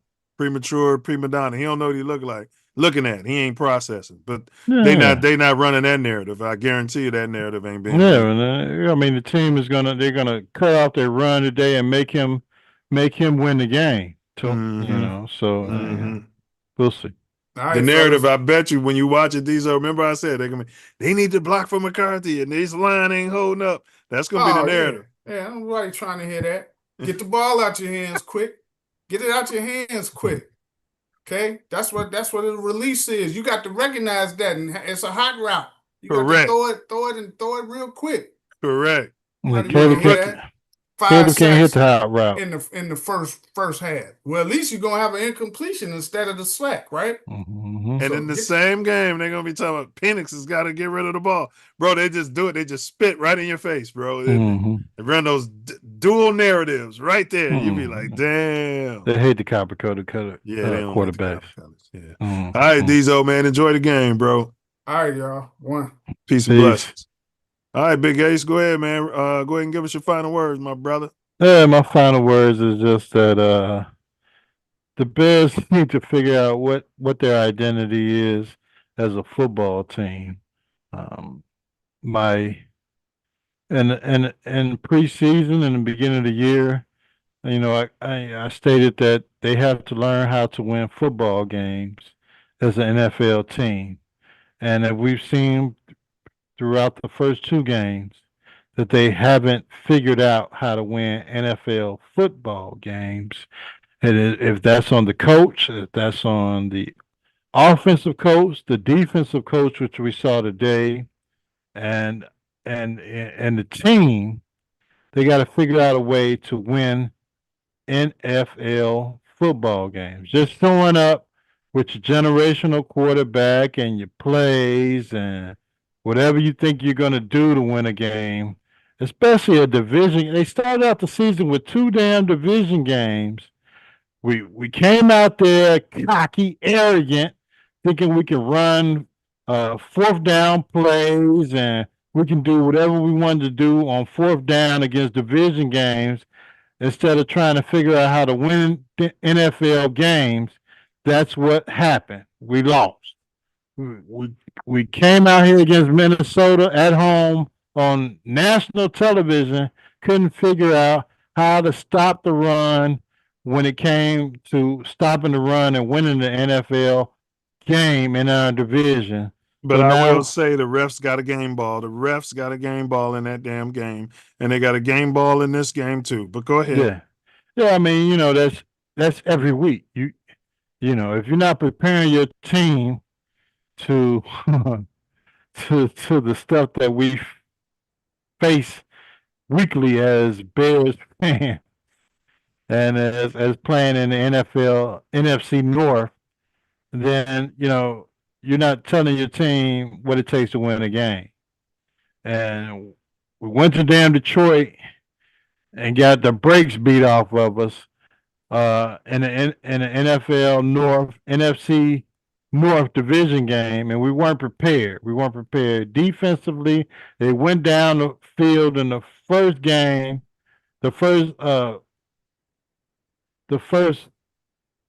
quarter, and went down there and scored on us, and we weren't able to fix what the problem was. And in the second game in a row, we came out in the third quarter.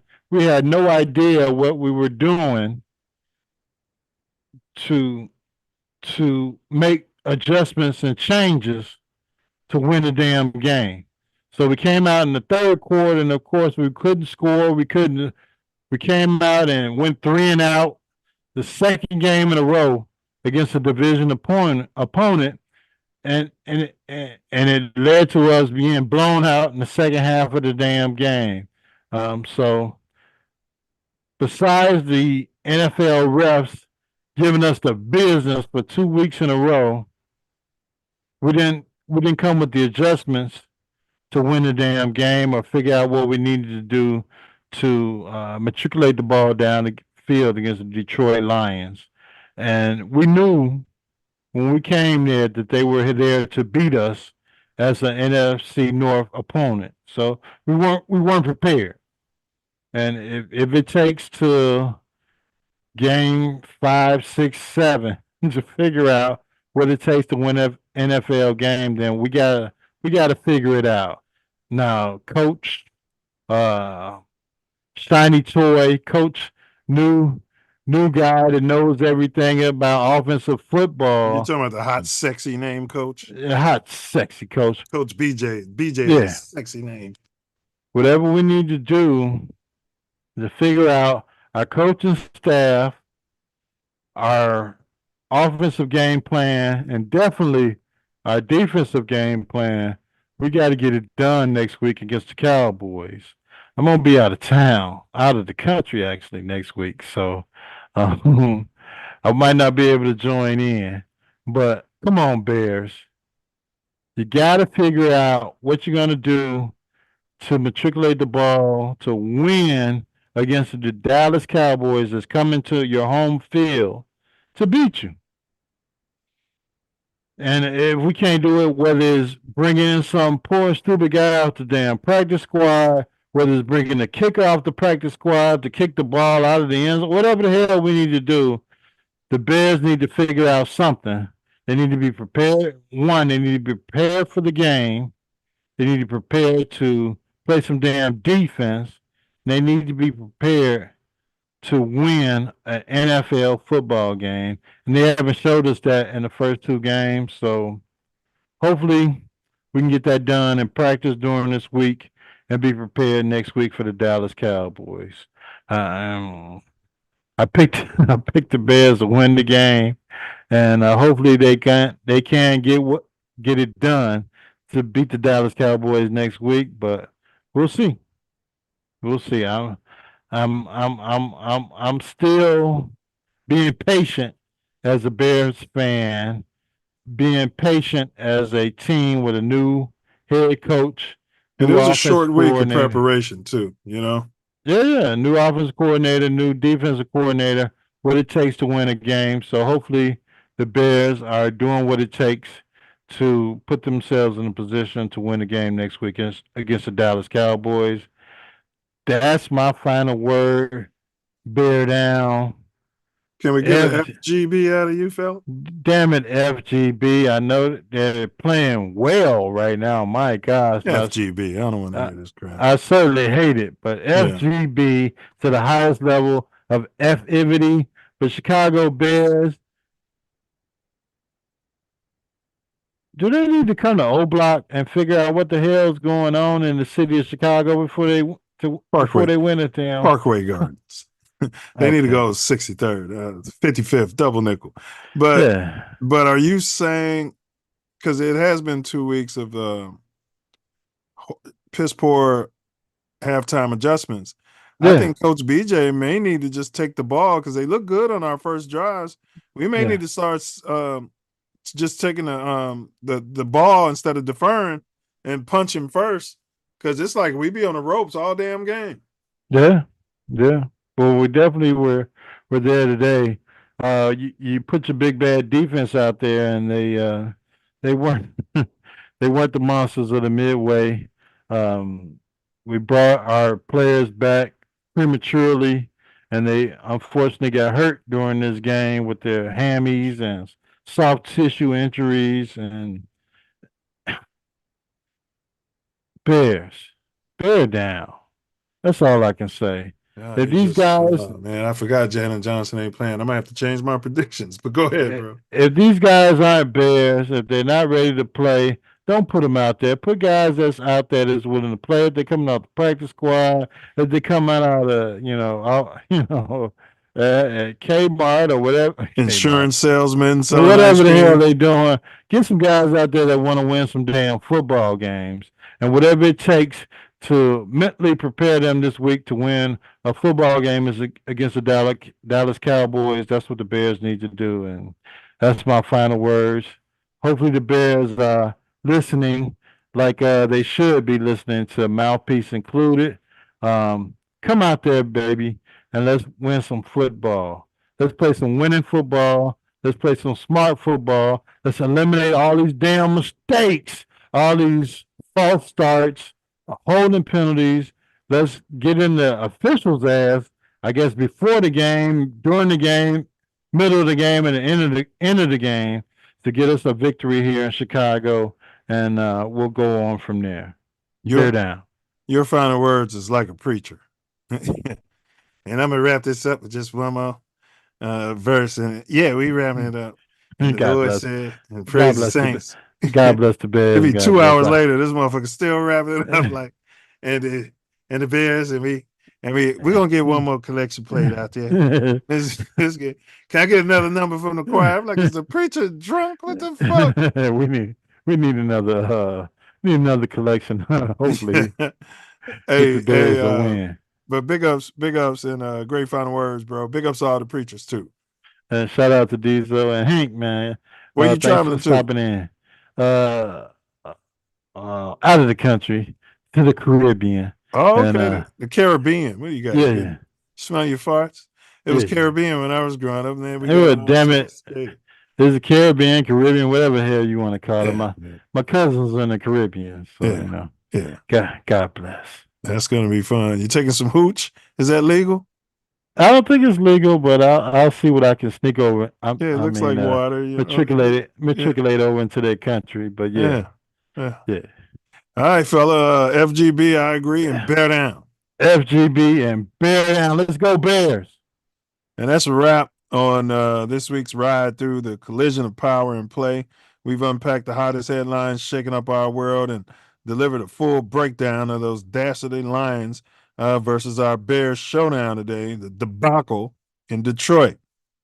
We unpacked some X's and O's that swung the game to the storyline, sparking debate beyond that turf. Thanks for tuning in to Mouthpiece Included. If you love the deep dives and heated takes, hit subscribe, drop us a rating, share your thoughts on social. We'll be back next week with fresh controversies, big plays, and more unfiltered conversation, because over here, every angle matters. The game's always on, and we'll be here to call it just like we see it. This ain't just content, it's connection. and it means more because you're here. Stay locked in. We appreciate your support and enthusiasm for this pod. If you have any more questions, concerns, or you want further information, feel free to ask. You could drop a comment. Stay tuned, stay passionate, and as always, until next time, bear down. And I don't know if this guy's still here. Bear down and what? FGB to the highest level of effivity. That's right. And if y'all don't know what he means by that, it's F Green Bay. All right. We have nothing. Well, we got some things against Great Britain, maybe, but colonizing and such. But that's not what we're talking about. We're talking about those fudge packing Green Bay Packers. And Karen, take us out of here, will you? Karen, you take us out of here. All right, let's see here. Karen, take us out of here. Put a shovel on the ground. Breaking my heart, man. Yeah. Breaking my heart. You guys gonna get your little suburban stadium and your little, you probably have halter top night, fingernail paint night. You get your fingernails painted. I'm not going out there, man. I go watch them out of town before I go to damn out of town. All right. You find yourself sliding through. You might be in LA on Florence and Normandy. Hey, homie. Hey, man, come here. You better. You might be in Chicago. Woo! Dipping down Ashley. You better. Chill back. Check your six. Double check that blind spot. Use that blind spot assist. TATN. Better guard your grill. TATN. Guard your grill. TATN. Mouthpiece included. TATN. Bear down. TATN. Bear down. Knuckle up.